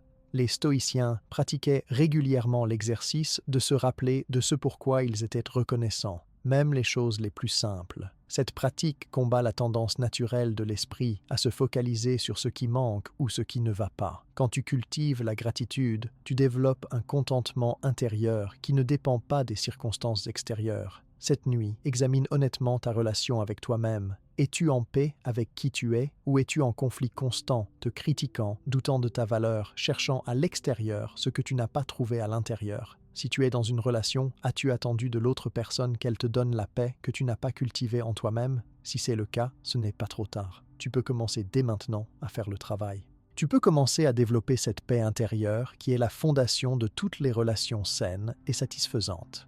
Demain, engage-toi à prendre quelques minutes pour toi, pas pour faire ou produire quelque chose, mais simplement pour être avec toi-même, pour écouter tes pensées et sentiments sans jugement, pour te reconnecter avec qui tu es vraiment. Quand tu es véritablement en paix avec toi-même, les relations deviennent plus simples. Tu n'as plus besoin de l'autre pour te compléter parce que tu es déjà complet. Tu n'as plus besoin de validation constante parce que tu te valides toi-même. Tu n'as plus besoin de contrôler l'autre parce que tu as la sécurité intérieure qui vient de te connaître et t'accepter. Depuis ce lieu de plénitude, tu peux aimer librement, généreusement, sans agenda caché, sans attentes étouffantes. Tu peux offrir à l'autre le cadeau d'être toi-même, authentique et stable. Et c'est de loin le meilleur cadeau que tu puisses apporter dans une relation. 7e vérité, les conflits révèlent le caractère, pas les moments faciles. Il y a une tendance naturelle à juger la qualité d'une relation selon les bons moments, les rires partagés, les vacances idylliques, les gestes romantiques. Et bien que ces moments soient importants et nourrissent la relation, les stoïciens nous rappellent que ce sont les moments difficiles, les conflits, les désaccords, qui révèlent véritablement qui nous sommes et la vraie nature de notre relation. N'importe qui peut être aimable quand tout va bien. Le vrai test du caractère et de la solidité d'une relation vient quand les choses deviennent difficiles. Épictète enseignait que les difficultés sont des opportunités d'entraînement. Il utilisait la métaphore de l'athlète. Un lutteur ne devient pas fort en s'entraînant uniquement avec des adversaires faciles. Il a besoin de quelqu'un qui le pousse, qui le défie pour développer sa force. De même, nos vertus ne se développent pas dans le confort et la facilité. Elles se forgent dans les défis et les épreuves.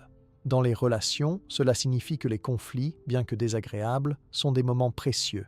Ils te montrent où tu dois encore grandir. Ils révèlent tes points sensibles, tes patterns réactifs, tes peurs non résolues. Si tu peux voir les conflits de cette façon, non pas comme des menaces à éviter à tout prix, mais comme des opportunités de croissance, tout change. Beaucoup de gens évitent les conflits dans les relations. Ils pensent qu'une bonne relation ne devrait pas avoir de désaccord, que si deux personnes s'aiment vraiment, elles seront toujours d'accord. Mais c'est une vision naïve. Deux personnes avec des histoires différentes, des perspectives différentes, des besoins différents vont inévitablement avoir des désaccords. La question n'est pas si vous aurez des conflits, mais comment vous les gérerez. C'est là que le caractère se révèle. Quand ton partenaire dit quelque chose qui te blesse, que fais-tu? Attaques-tu en retour? Te retires-tu dans le silence? Pleures-tu? Te victimises-tu? Ou peux-tu respirer, prendre du recul et répondre d'une manière qui est à la fois honnête sur tes sentiments et respectueuse de l'autre? Marc Aurèle écrivait sur l'importance de ne pas se laisser dominer par la colère. Il reconnaissait que la colère était une émotion naturelle, mais il savait aussi qu'agir depuis la colère mène presque toujours à des mots et des actions que nous regrettons ensuite. Il pratiquait la pause. Quand quelqu'un le provoquait ou l'irritait, il prenait un moment pour se rappeler que cette personne agissait selon sa propre compréhension, aussi limitée soit-elle. Il se rappelait que répondre avec colère ne ferait qu'escalader la situation et le diminuerait lui-même. Alors il choisissait une réponse plus mesurée, plus digne. Dans les relations, cette capacité à gérer ta propre colère et frustration est cruciale. Les conflits sont inévitables, mais la destruction n'a pas à l'être. Beaucoup de relations ne meurent pas d'un seul grand problème. Elles meurent de 1000 petites blessures infligées lors de conflits mal gérés. Les mots cruels dits dans la colère, les insultes, les attaques personnelles, le mépris, ces choses laissent des cicatrices profondes. Même si tu t'excuses après, même si tu ne le pensais pas vraiment, les mots ont été dits et ne peuvent être repris. Les stoïciens comprenaient le pouvoir des mots et pratiquaient une grande discipline dans leurs discours. Sénèque écrivait sur l'importance de la douceur dans les interactions, même quand on corrige quelqu'un ou qu'on exprime un désaccord. Il disait que la vérité doit être dite, oui, mais elle peut être dite de manière à être entendue plutôt qu'à blesser. Trop souvent, nous utilisons la franchise comme excuse pour être cruel. Nous disons « je suis juste honnête », mais l'honnêteté sans compassion est de la cruauté. Les stoïciens valorisaient à la fois la vérité et la bienveillance. Tu peux dire des choses difficiles, tu peux exprimer ta frustration ou ta déception, mais tu peux le faire d'une manière qui préserve la dignité de l'autre personne. Les conflits révèlent aussi si tu peux écouter véritablement. Quand ton partenaire exprime une plainte ou un besoin, quelle est ta première réaction? Défendre ta position? Minimiser ses sentiments? Contre-attaquer avec tes propres griefs? Ou peux-tu vraiment écouter, essayer de comprendre son point de vue, même si tu n'es pas d'accord avec lui? L'écoute véritable est rare. La plupart du temps, quand quelqu'un parle, nous ne faisons qu'attendre notre tour pour parler. Nous formulons déjà notre réponse dans notre tête, mais les stoïciens valorisaient l'écoute comme une pratique de sagesse. Épictète disait « Nous avons 2 oreilles et une bouche pour que nous puissions écouter 2 fois plus que nous parlons ». Dans un conflit, si les 2 personnes peuvent vraiment s'écouter, la plupart des malentendus peuvent être résolus. Souvent, nous ne sommes même pas en désaccord sur la substance, mais sur la façon dont nous interprétons les intentions de l'autre. Ton partenaire a fait quelque chose qui t'a blessé. Tu interprètes cela comme un signe qu'il ne se soucie pas de toi. Mais peut-être qu'il ne se rendait simplement pas compte de l'impact de son action. Quand tu exprimes ta blessure et que tu écoutes sa perspective, tu peux découvrir qu'il n'y avait aucune intention malveillante. Cette clarification ne peut venir que de l'écoute mutuelle. Les conflits révèlent aussi ta capacité à pardonner et à laisser aller. Après un désaccord, peux-tu vraiment le laisser derrière toi? Ou gardes-tu rancune, ressortant d'anciennes blessures dans de futurs conflits? Les stoïciens enseignaient que garder rancune ne fait du mal qu'à toi-même. C'est comme boire du poison et attendre que l'autre personne meure.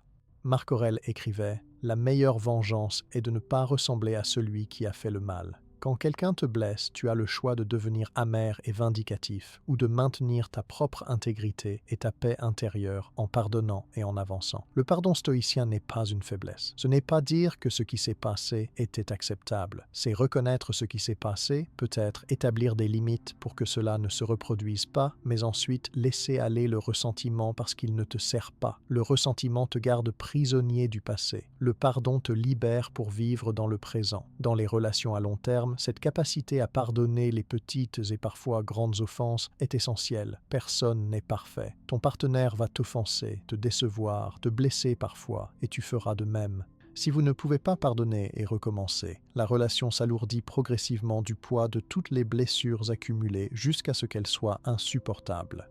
Les conflits révèlent aussi si tu peux prendre responsabilité pour ta part. Il est rare qu'un conflit soit entièrement la faute d'une seule personne. Même si tu es convaincu que l'autre a tort, si tu regardes honnêtement, tu trouveras souvent que tu as contribué d'une manière ou d'une autre. Peut-être que tu n'as pas communiqué clairement, peut-être que tu as été plus sensible que nécessaire, peut-être que tu as aussi dit des choses blessantes. Les stoïciens pratiquaient l'auto-examen rigoureux. Ils ne cherchaient pas à rejeter la faute sur les autres. Ils se demandèrent d'abord « Qu'est-ce que j'aurais pu faire différemment ?» Sénèque racontait qu'il avait l'habitude, chaque soir, de se demander « De quelle faiblesse me suis-je débarrassé aujourd'hui? Quel vice ai-je résisté? En quoi suis-je meilleur ?» Cette pratique d'auto-amélioration continue était au cœur du stoïcisme. Appliquée aux conflits relationnels, cela signifie qu'après chaque désaccord, tu te demandes non pas seulement « Qu'est-ce que l'autre a fait de mal ?», mais « Qu'est-ce que j'ai appris? Comment puis-je faire mieux la prochaine fois ?» Cette attitude transforme les conflits en opportunités de croissance personnelle. Les moments faciles dans une relation sont merveilleux. Profites-en, chéris-les, crée des souvenirs heureux, mais ne les confonds pas avec la profondeur. La vraie profondeur d'une relation se révèle quand les choses deviennent difficiles. C'est là que tu vois si vous avez construit votre relation sur une base solide de respect, de communication, de valeurs partagées. C'est là que tu vois si vous pouvez traverser les tempêtes ensemble et en ressortir plus fort. C'est là que le caractère de chacun se révèle véritablement. Cette nuit, réfléchis à comment tu gères les conflits dans tes relations. Es-tu fier de la personne que tu deviens quand les choses deviennent difficiles? Ou reconnais-tu que tu as tendance à réagir de manière que tu n'es pas fier? Peut-être que tu cries, que tu te retires, que tu punis par le silence, que tu deviens mesquin ou sarcastique. Ces patterns peuvent être changés, mais d'abord, tu dois les reconnaître honnêtement. Demain, si un conflit émerge, tu peux essayer d'appliquer quelques principes stoïciens. Prends une pause avant de réagir. Écoute vraiment avant de défendre ta position. Exprime-toi avec honnêteté, mais aussi avec respect. Prends responsabilité pour ta part. Et après, laisse aller. Ne rumine pas, ne garde pas rancune. Choisis le pardon et avance. Quand tu commences à voir les conflits non comme des menaces, mais comme des révélateurs et des opportunités de croissance, tout change. Tu deviens moins défensif. Tu peux être curieux plutôt qu'accusateur. Tu peux demander « Aide-moi à comprendre ton point de vue » plutôt que d'insister. « j'ai raison et tu as tort. Et dans cet espace de curiosité et de respect mutuel, même les plus grands désaccords peuvent être navigués. Les conflits ne détruiront pas votre relation. Au contraire, bien gérés, ils la renforceront, créant une confiance plus profonde dans votre capacité à traverser ensemble n'importe quelle tempête. Huitième vérité, la vertu doit guider tes choix relationnels. Les stoïciens avaient une conviction centrale qui guidait toute leur philosophie de vie. La vertu est le seul véritable bien. Tout le reste, la richesse, la santé, la réputation, même les relations, sont des indifférents préférés. Cela ne signifie pas qu'ils n'ont aucune valeur. Cela signifie que leur valeur est conditionnelle et qu'ils ne devraient jamais nous amener à compromettre notre vertu. Appliqué aux relations, ce principe est radical et libérateur. Il signifie qu'aucune relation, aussi passionnée ou confortable soit-elle, ne devrait t'amener à agir contre tes propres valeurs, à trahir tes principes ou à devenir une version de toi-même que tu ne respectes pas. Épictète enseignait: si tu veux progresser, abandonne ce genre de pensée. Si je néglige mes affaires, si je ne corrige pas mon serviteur. Il encourageait ses disciples à ne pas sacrifier leur intégrité pour des gains externes. Dans le contexte moderne, cela pourrait se traduire par « ne sacrifie pas qui tu es pour garder une relation ». Combien de personnes restent dans des relations toxiques parce qu'elles ont peur de la solitude? Combien abandonnent leurs rêves, leurs amis, leurs valeurs pour plaire à un partenaire? Combien acceptent d'être traités d'une manière qui viole leur dignité parce qu'elles pensent que c'est le prix de l'amour? Les stoïciens diraient que c'est un marché terrible. Tu ne gagnes rien qui vaille la perte de toi-même.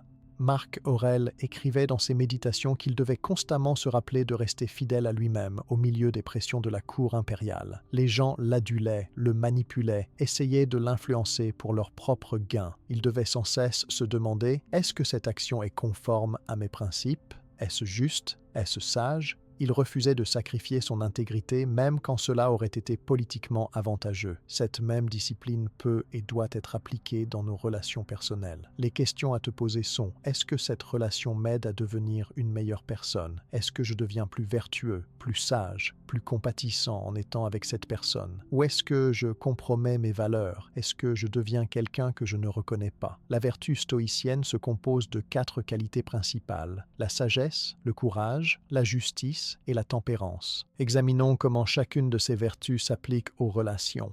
La sagesse dans les relations signifie faire des choix éclairés sur avec qui tu passes ton temps, comment tu communiques, comment tu résous les conflits. Elle signifie apprendre de tes erreurs passées au lieu de les répéter. Elle signifie être capable de voir les gens et les situations clairement, sans les illusions de l'idéalisation ou du cynisme. Une personne sage en relation ne se précipite pas aveuglément dans l'engagement basé uniquement sur l'attirance. Elle observe, elle apprend à connaître l'autre personne, elle évalue la compatibilité des valeurs, elle pose des questions difficiles. Le courage dans les relations signifie avoir la force de dire la vérité, même quand c'est inconfortable. C'est exprimer tes besoins et tes limites, même si tu crains la réaction de l'autre. C'est affronter les problèmes plutôt que de les éviter. C'est avoir le courage de partir d'une relation qui ne te sert pas, même si tu as peur d'être seul. C'est aussi avoir le courage de rester et de travailler à travers les difficultés quand la relation en vaut la peine, plutôt que de fuir à la première épreuve. Le courage ne signifie pas l'absence de peur. Il signifie agir selon tes principes malgré la peur. La justice dans les relations signifie traiter l'autre personne avec équité et respect. Elle signifie ne pas manipuler, ne pas mentir, ne pas tromper. Elle signifie respecter l'autonomie et la dignité de l'autre. Elle signifie aussi reconnaître tes propres torts et faire amende honorable quand tu as blessé quelqu'un. La justice demande de voir l'autre non comme un objet pour satisfaire tes besoins, mais comme un être humain avec ses propres besoins, désirs et dignité. Trop de relations échouent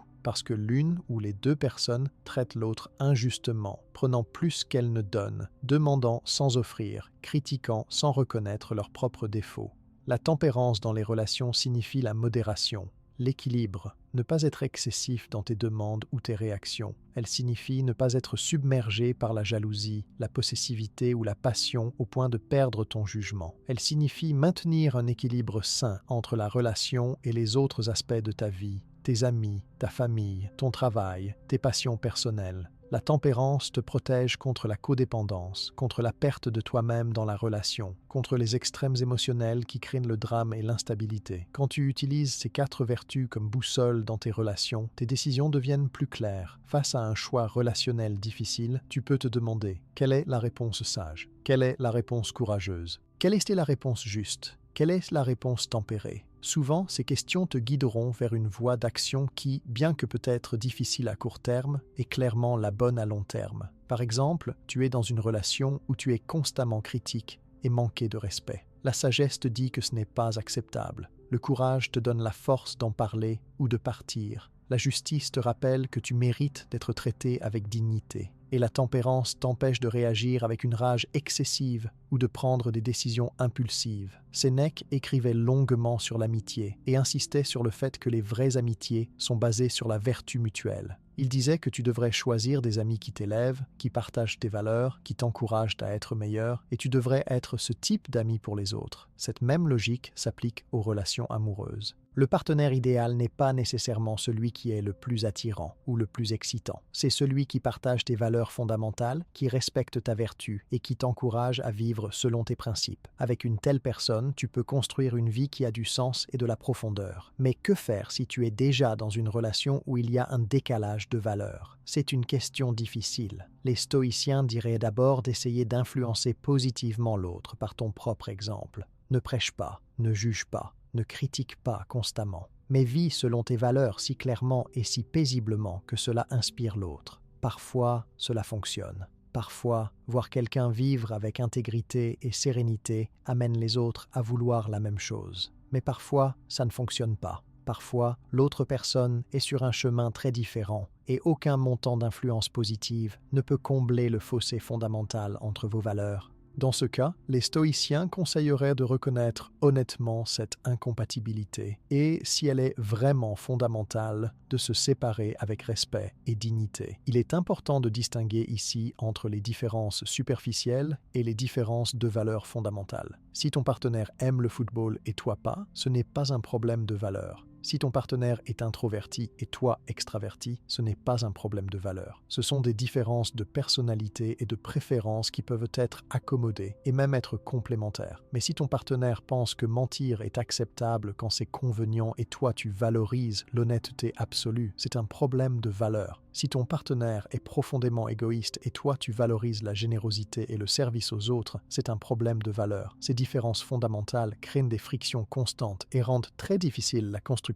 d'une vie partagée harmonieuse. Marc Aurèle écrivait qu'il devait souvent interagir avec des gens dont les valeurs différaient des siennes. Il ne les jugeait pas durement. Il reconnaissait qu'ils agissaient selon leur propre compréhension, mais il maintenait aussi fermement ses propres principes. Il ne se laissait pas corrompre ou influencer vers des actions qu'il savait être mauvaises. Cette force intérieure, cette fidélité à soi-même, est ce que les stoïciens considéraient comme la vertu suprême. Personne ne peut te forcer à agir contre ta conscience. C'est ton dernier bastion de liberté. Cette nuit, examine tes valeurs fondamentales. Quelles sont-elles? Qu'est-ce qui est vraiment non négociable pour toi? L'honnêteté, la loyauté, la gentillesse, le respect, la croissance personnelle, la liberté? Fais une liste mentale ou écrite. Puis, examine tes relations actuelles à travers le prisme de ces valeurs. Tes relations te soutiennent-elles dans la vie selon ces valeurs? Ou te demandent-elles de les compromettre? Es-tu entouré de personnes qui partagent tes valeurs fondamentales? Si tu es en relation amoureuse, ton partenaire partage-t-il tes valeurs les plus profondes?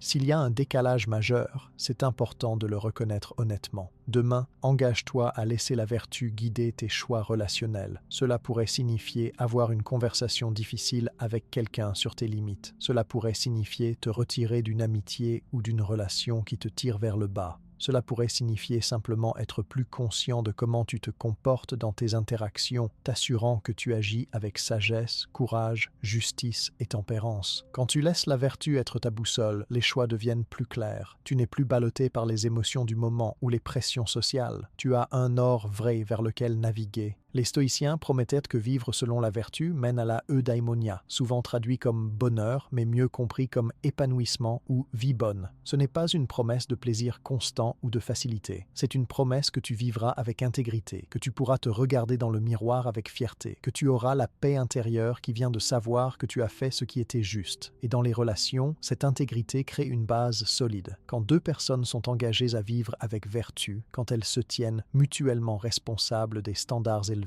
quand elles se soutiennent dans leur croissance morale, elles créent quelque chose de vraiment précieux et durable.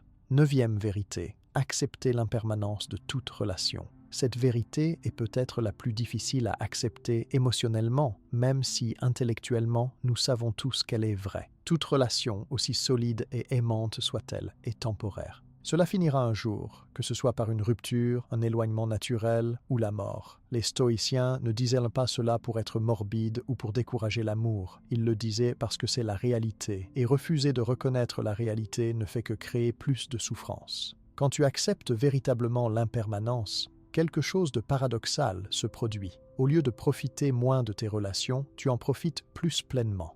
Au lieu d'aimer moins, tu aimes plus profondément, sachant que chaque moment est précieux précisément parce qu'il ne durera pas éternellement. Marc Aurèle pratiquait régulièrement ce qu'on pourrait appeler la méditation sur l'impermanence. Chaque matin, il se rappelait que tout est en flux constant, que rien ne reste identique d'un moment à l'autre. Il écrivait « Le temps est comme une rivière de ce qui arrive, et son courant est fort. À peine une chose apparaît qu'elle est emportée, et une autre prend sa place, et celle-là aussi sera emportée. » Il appliquait cette perspective à tout, y compris aux relations. Il se rappelait que les personnes qu'il aimait ne seraient pas toujours là, que lui-même ne serait pas toujours là. Cette conscience de la mortalité et du changement n'était pas déprimante pour lui, c'était vivifiante. Elle donnait à chaque interaction son poids véritable. Imagine si tu traitais chaque conversation avec ton partenaire comme si c'était potentiellement la dernière. Comment parlerais-tu? Quels mots choisirais-tu? Prendrais-tu le temps de vraiment écouter? Dirais-tu les choses importantes que tu as remises à plus tard? Laisserais-tu tomber les petites irritations et te concentrerais-tu sur ce qui compte vraiment? C'est ce que la conscience de l'impermanence peut faire. Elle clarifie les priorités. Elle dissout les préoccupations triviales. Elle te ramène à l'essentiel. Les stoïciens pratiquaient un exercice spécifique pour cultiver cette conscience. Chaque soir, quand tu dis au revoir à tes proches, tu te rappelles silencieusement que tu pourrais ne jamais les revoir. Non pas pour vivre dans la peur ou l'anxiété, mais pour t'assurer que tu ne tiens rien pour acquis, que tu ne repousses pas les mots d'amour ou de gratitude à un hypothétique plus tard qui pourrait ne jamais venir. Épictète conseillait « Quand tu embrasses ton enfant ou ta femme, dis-toi que tu embrasses un être humain mortel. » Alors, si l'un d'eux meurt, tu ne seras pas perturbé. Ce conseil peut sembler froid à première vue, mais il n'est pas censé diminuer l'amour. Il est censé t'aider à éviter la souffrance excessive qui vient de refuser d'accepter la réalité. Si tu vis dans le déni de la mortalité et de l'impermanence, quand la perte arrive, elle te détruit. Mais si tu as accepté depuis le début que toute chose a une fin, quand cette fin arrive, tu peux la traverser avec plus de grâce et de résilience. Tu peux pleurer, bien sûr. La tristesse est une réponse naturelle à la perte. Mais tu n'es pas détruit par elle parce que tu savais toujours, au fond, que c'était possible. L'impermanence s'applique aussi aux relations qui ne se terminent pas par la mort, mais par le changement. Les gens évoluent. La personne que tu as épousée il y a 10 ans n'est plus exactement la même personne aujourd'hui. Toi non plus, tu n'es plus le même. Vous avez tous les deux changé, vous avez vieilli, vous avez eu des expériences qui vous ont transformé. Parfois, les gens évoluent ensemble dans des directions compatibles. Parfois, ils évoluent séparément et la compatibilité qui existait autrefois disparaît. Les stoïciens diraient qu'il faut accepter cette réalité plutôt que de s'accrocher désespérément à ce qui était. Héraclite, le philosophe présocratique qui a influencé les stoïciens, disait « Nul ne se baigne 2 fois dans le même fleuve ».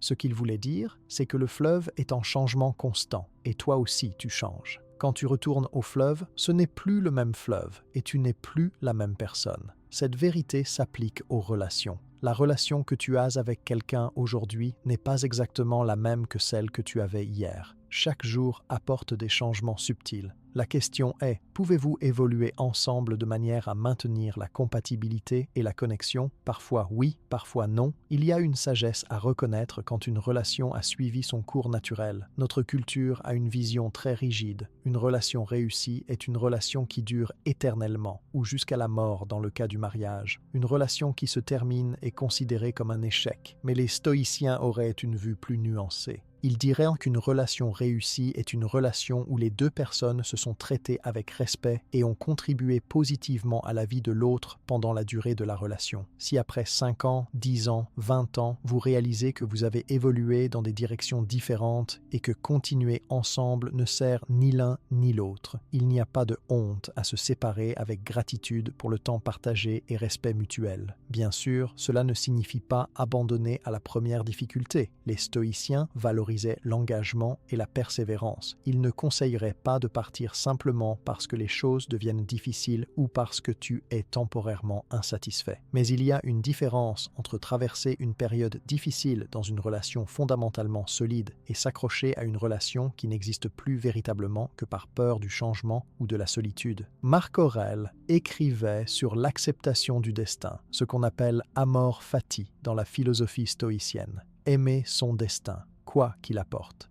Si ton destin est de passer ta vie entière avec la même personne, c'est merveilleux, embrasse-le pleinement. Si ton destin est d'avoir plusieurs relations importantes au cours de ta vie, chacune t'apprenant quelque chose et te façonnant, c'est aussi valable. Le point n'est pas la durée, mais la qualité, l'apprentissage, la croissance qui se produit. L'acceptation de l'impermanence change aussi comment tu gères les défis dans une relation. Quand tu sais que rien ne dure éternellement, tu prends les problèmes moins personnellement. Ton partenaire traverse une période difficile et est moins affectueux que d'habitude. Au lieu de paniquer que l'amour est mort, tu peux reconnaître que c'est une phase, que tout est en flux et que cela changera probablement. Tu peux offrir du soutien et de la patience plutôt que des demandes et des accusations. Cette perspective crée plus d'espace et de compassion dans la relation. Sénèque écrivait dans une de ses lettres sur la perte d'un ami cher. Il exprimait sa tristesse, mais il disait aussi « Je savais qu'il était mortel ». Ce n'était pas de l'indifférence, c'était la reconnaissance qu'il avait toujours su que cette perte viendrait un jour, et donc, bien qu'il soit triste, il n'était pas choqué ou amer. Il pouvait accepter la réalité avec plus de grâce. Il continuait en disant qu'il était reconnaissant pour toutes les années qu'ils avaient partagées, et que ses souvenirs ne pouvaient jamais lui être enlevés. C'est là une autre dimension importante de l'impermanence. Bien que la relation elle-même soit temporaire,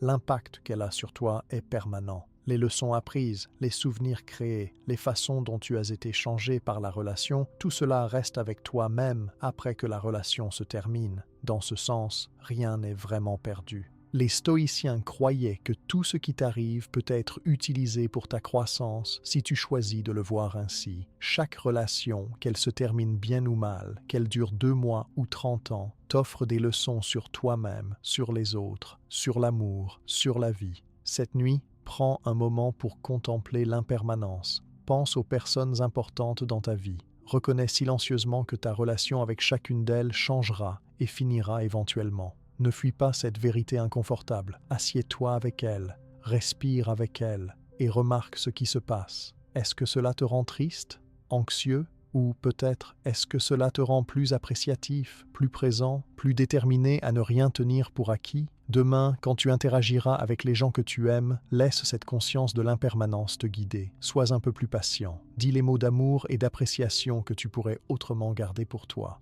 Pardonne plus facilement. Ris plus librement. Écoute plus attentivement. Les stoïciens ne pratiquaient pas la conscience de l'impermanence pour devenir détachés ou cyniques. Ils la pratiquaient pour devenir plus engagés, plus présents, plus aimants, sachant que chaque moment est précieux précisément parce qu'il ne durera pas.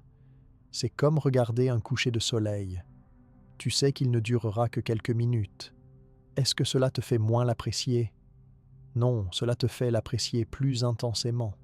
Tu ne le regardes pas distraitement, tu y prêtes toute ton attention parce que tu sais qu'il sera bientôt parti. C'est ainsi que nous devrions approcher toutes nos relations, avec présence totale, avec gratitude profonde, avec conscience que c'est un cadeau temporaire à chérir pendant qu'il dure. 10e vérité, la vraie intimité naît de l'honnêteté radicale. Nous arrivons à la dernière vérité stoïcienne sur les relations, et c'est peut-être celle qui synthétise toutes les autres, l'honnêteté radicale. Non pas l'honnêteté brutale qui blesse sous prétexte de franchise, mais l'honnêteté courageuse qui vient d'un lieu de respect et de désir de connexion authentique. Les stoïciens valorisaient la vérité au-dessus de presque tout.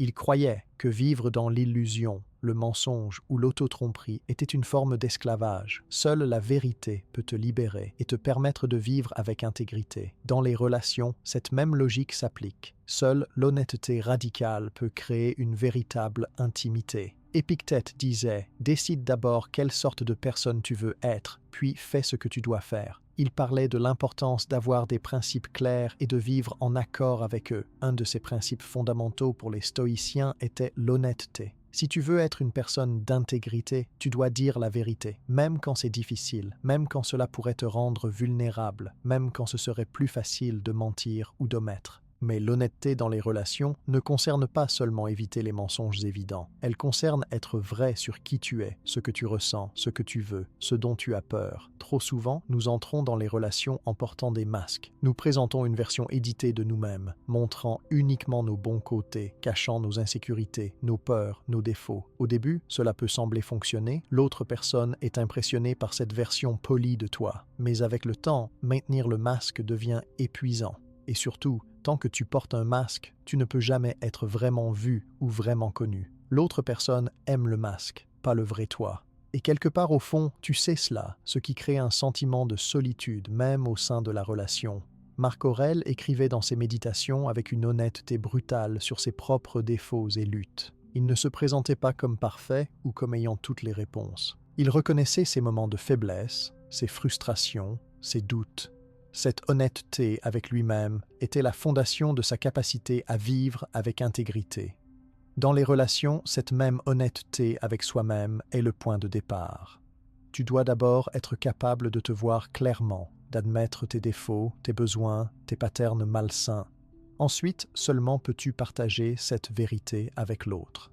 L'honnêteté radicale signifie exprimer tes besoins clairement plutôt que d'attendre que l'autre devine. Combien de conflits relationnels naissent de besoins non exprimés?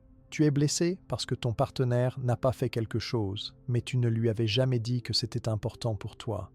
Tu ressens du ressentiment parce que tu donnes plus que tu ne reçois, mais tu n'as jamais exprimé que tu avais besoin de plus de réciprocité. Les stoïciens valorisaient la communication claire. Ils auraient dit « si tu as un besoin, exprime-le ». Ne t'attends pas à ce que l'autre lise dans tes pensées et exprime-le d'une manière qui est honnête mais pas accusatrice. J'ai besoin de plus de temps de qualité ensemble est différent de « tu ne passes jamais de temps avec moi ». L'honnêteté radicale signifie aussi admettre quand tu as tort. Les stoïciens pratiquaient l'humilité intellectuelle. Ils étaient toujours prêts à réviser leurs opinions face à de nouveaux arguments ou preuves. Dans les relations, cela se traduit par la capacité de dire « tu as raison, j'ai eu tort » ou « je n'avais pas pensé à ça de cette façon, je comprends mieux maintenant ton point de vue ». Trop souvent, l'ego intervient dans les disputes relationnelles. Il devient plus important d'avoir raison que de trouver la vérité ou de résoudre le problème. Mais les stoïciens diraient que l'ego est un mauvais maître. Mieux vaut être humble et apprendre que d'être fier et ignorant. L'honnêteté radicale signifie partager tes peurs et tes vulnérabilités. Cela peut être terrifiant. Révéler tes insécurités les plus profondes à quelqu'un d'autre, c'est risquer le rejet, le jugement, la blessure. Mais c'est aussi le seul chemin vers la véritable intimité.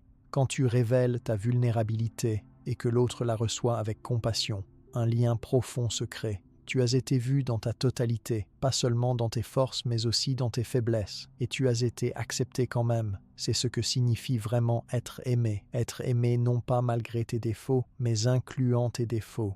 Sénèque écrivait dans ses lettres à Lucilius avec une honnêteté remarquable sur ses propres luttes contre la colère, l'anxiété et d'autres émotions difficiles. Il ne prétendait pas être un sage parfait. Il se présentait comme un étudiant de la philosophie, encore en apprentissage, faisant des erreurs, mais s'efforçant de s'améliorer. Cette humilité et cette honnêteté rendaient ses enseignements plus puissants, plus relatables. Dans tes relations, la même chose est vraie. Quand tu es honnête sur tes luttes et tes imperfections, tu ne deviens pas moins respectable. Tu deviens plus humain, plus accessible, plus aimable. L'honnêteté radicale demande aussi d'être honnête sur l'état de la relation elle-même. Si tu es malheureux, le dire plutôt que de prétendre que tout va bien. Si tu sens une distance croissante, l'adresser plutôt que de l'ignorer en espérant qu'elle disparaîtra magiquement. Si tu as des doutes sur la relation, les explorer honnêtement. Peut-être d'abord en toi-même, puis avec ton partenaire si approprié. Beaucoup de relations meurent lentement parce que personne n'a le courage de dire la vérité sur ce qui ne fonctionne pas. Les deux personnes continuent dans une sorte de pantomime, faisant semblant d'être heureuses alors qu'elles sont misérables. Les stoïciens diraient que c'est une forme de lâcheté et de malhonnêteté qui ne sert personne. Mais l'honnêteté radicale doit être équilibrée avec la compassion. ce n'est pas une excuse pour être cruel. Tu peux dire des vérités difficiles avec gentillesse. Tu peux exprimer ta frustration sans attaquer le caractère de l'autre. Tu peux être clair sur tes limites sans être méchant. Les stoïciens croyaient en parler avec la même intention que tu voudrais qu'on utilise avec toi, avec respect, avec l'intention de clarifier et de résoudre, pas de blesser. Marc Aurèle se rappelait souvent de traiter les autres avec patience et compréhension, parce que tout le monde fait de son mieux avec la compréhension qu'il a. Quand tu dois dire quelque chose de difficile à ton partenaire, tu peux le faire en te rappelant que lui aussi est humain, qu'il essaie, qu'il a ses propres peurs et insécurités. Cette perspective te permet d'être honnête sans être cruel, d'être clair sans être condescendant. L'honnêteté radicale signifie aussi écouter la vérité de l'autre sans défensivité. Quand ton partenaire partage quelque chose de difficile avec toi, peut-être une critique ou une blessure qu'il a ressentie à cause de tes actions, ta première réaction pourrait être de te défendre, de justifier, d'expliquer pourquoi tu as agi ainsi. Mais les stoïciens diraient, d'abord, écoute vraiment. Essaie de comprendre son expérience sans la filtrer immédiatement à travers ton besoin d'avoir raison ou de te protéger. Peut-être qu'il y a une vérité dans ce qu'il dit que tu n'avais pas vu. Peut-être que, même si tu n'avais pas l'intention de blesser, l'impact de tes actions a été douloureux, et cet impact mérite d'être reconnu. Épictète enseignait que nous avons 2 oreilles et une bouche pour une raison, pour écouter 2 fois plus que nous parlons. Dans les moments d'honnêteté difficiles dans une relation, cette sagesse est particulièrement pertinente. Écoute profondément, cherche à comprendre avant de chercher à être compris. Cette réceptivité à la vérité de l'autre, même quand elle est inconfortable, est une forme d'amour et de respect. L'honnêteté radicale crée aussi de la confiance, qui est le fondement de toute relation solide. Quand tu sais que ton partenaire te dit toujours la vérité, même quand c'est difficile, tu peux lui faire confiance. Tu n'as pas à te demander ce qu'il cache vraiment, ce qu'il pense mais ne dit pas, s'il est authentique avec toi. Cette confiance crée un sentiment de sécurité qui permet à la relation de s'approfondir. En revanche, quand il y a malhonnêteté, même sur de petites choses, cela érode la confiance. Tu commences à te demander, s'il ment sur ça, sur quoi d'autre ment-il ? Le doute s'installe et ronge la connexion.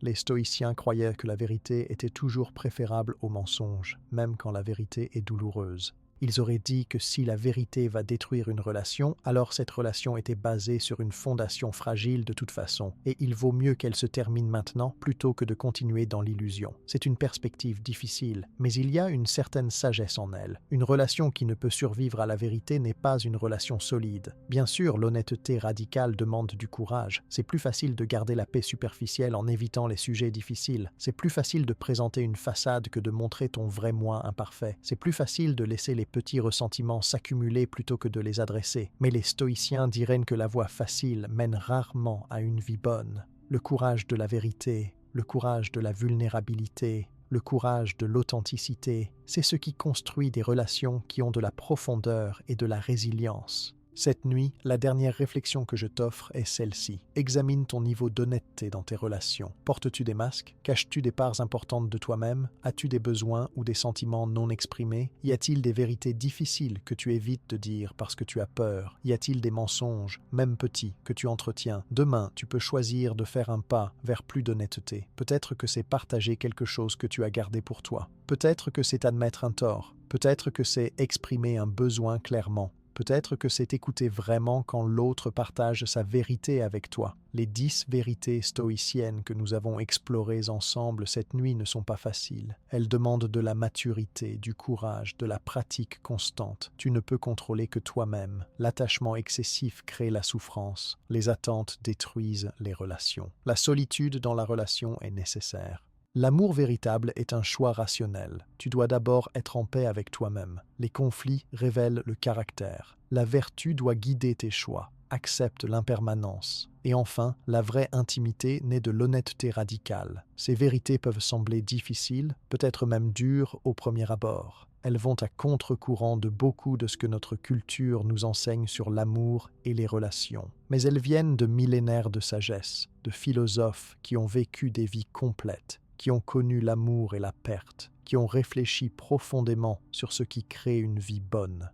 Si tu intègres même une fraction de ces enseignements dans ta vie relationnelle, tu remarqueras des changements. Plus de paix, moins de drames inutiles, plus de connexions authentiques, moins de jeux et de manipulations, plus de stabilité, moins de montagnes russes émotionnelles. Les stoïciens ne promettaient pas que suivre leur philosophie rendrait la vie facile. Ils promettaient que cela te donnerait les outils pour naviguer la vie, quelles que soient les circonstances, avec dignité, sagesse et sérénité.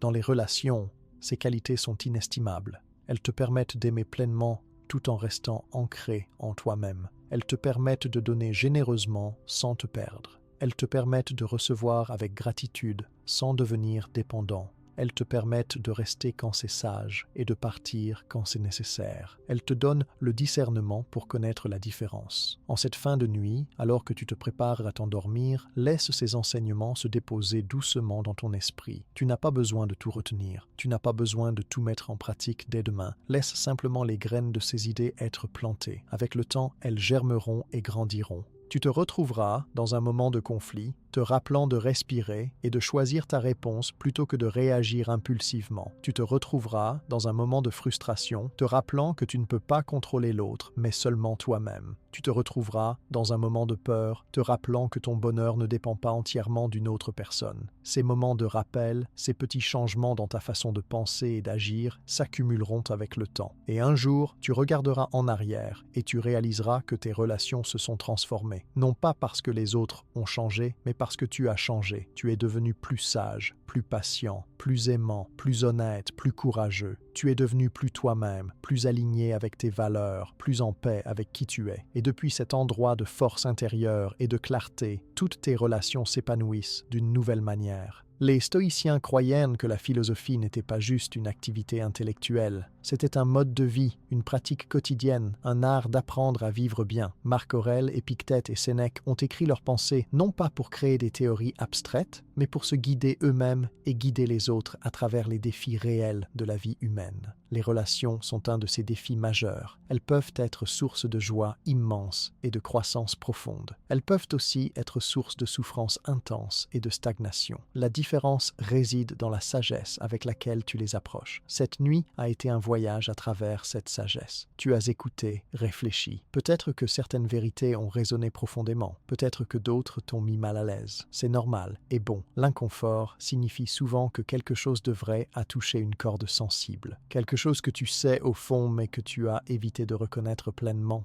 Honore cet inconfort. Il pointe vers les domaines où la croissance est possible.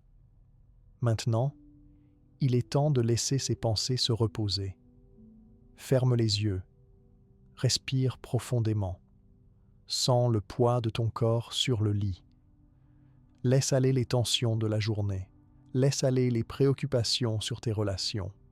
Pour ce moment, tu n'as rien à faire, rien à résoudre, rien à changer. Tu peux simplement être. Dans ce repos, dans ce silence, une part de toi plus profonde que la pensée consciente intègre ce que tu as entendu. Fais confiance à ce processus. Fais confiance que demain, tu te réveilleras peut-être un petit peu plus sage, un petit peu plus en paix, un petit peu plus prêt à aimer et à vivre avec la dignité et la clarté que les stoïciens valorisaient tant. Dors bien. Les philosophes anciens veillent sur toi à travers leurs paroles intemporelles. Leur voix traverse les siècles pour te rappeler que tu n'es pas seul dans tes luttes, que d'autres avant toi ont navigué ces mêmes eaux tumultueuses des relations humaines et ont trouvé un chemin vers la sérénité. Ce chemin est maintenant ouvert devant toi. Marche-le avec patience, avec courage, avec honnêteté. Et sache que chaque pas que tu fais vers plus de sagesse dans tes relations est un pas vers une vie plus pleine, plus vraie, plus alignée avec ce que tu es vraiment au plus profond de ton être. Bonne nuit.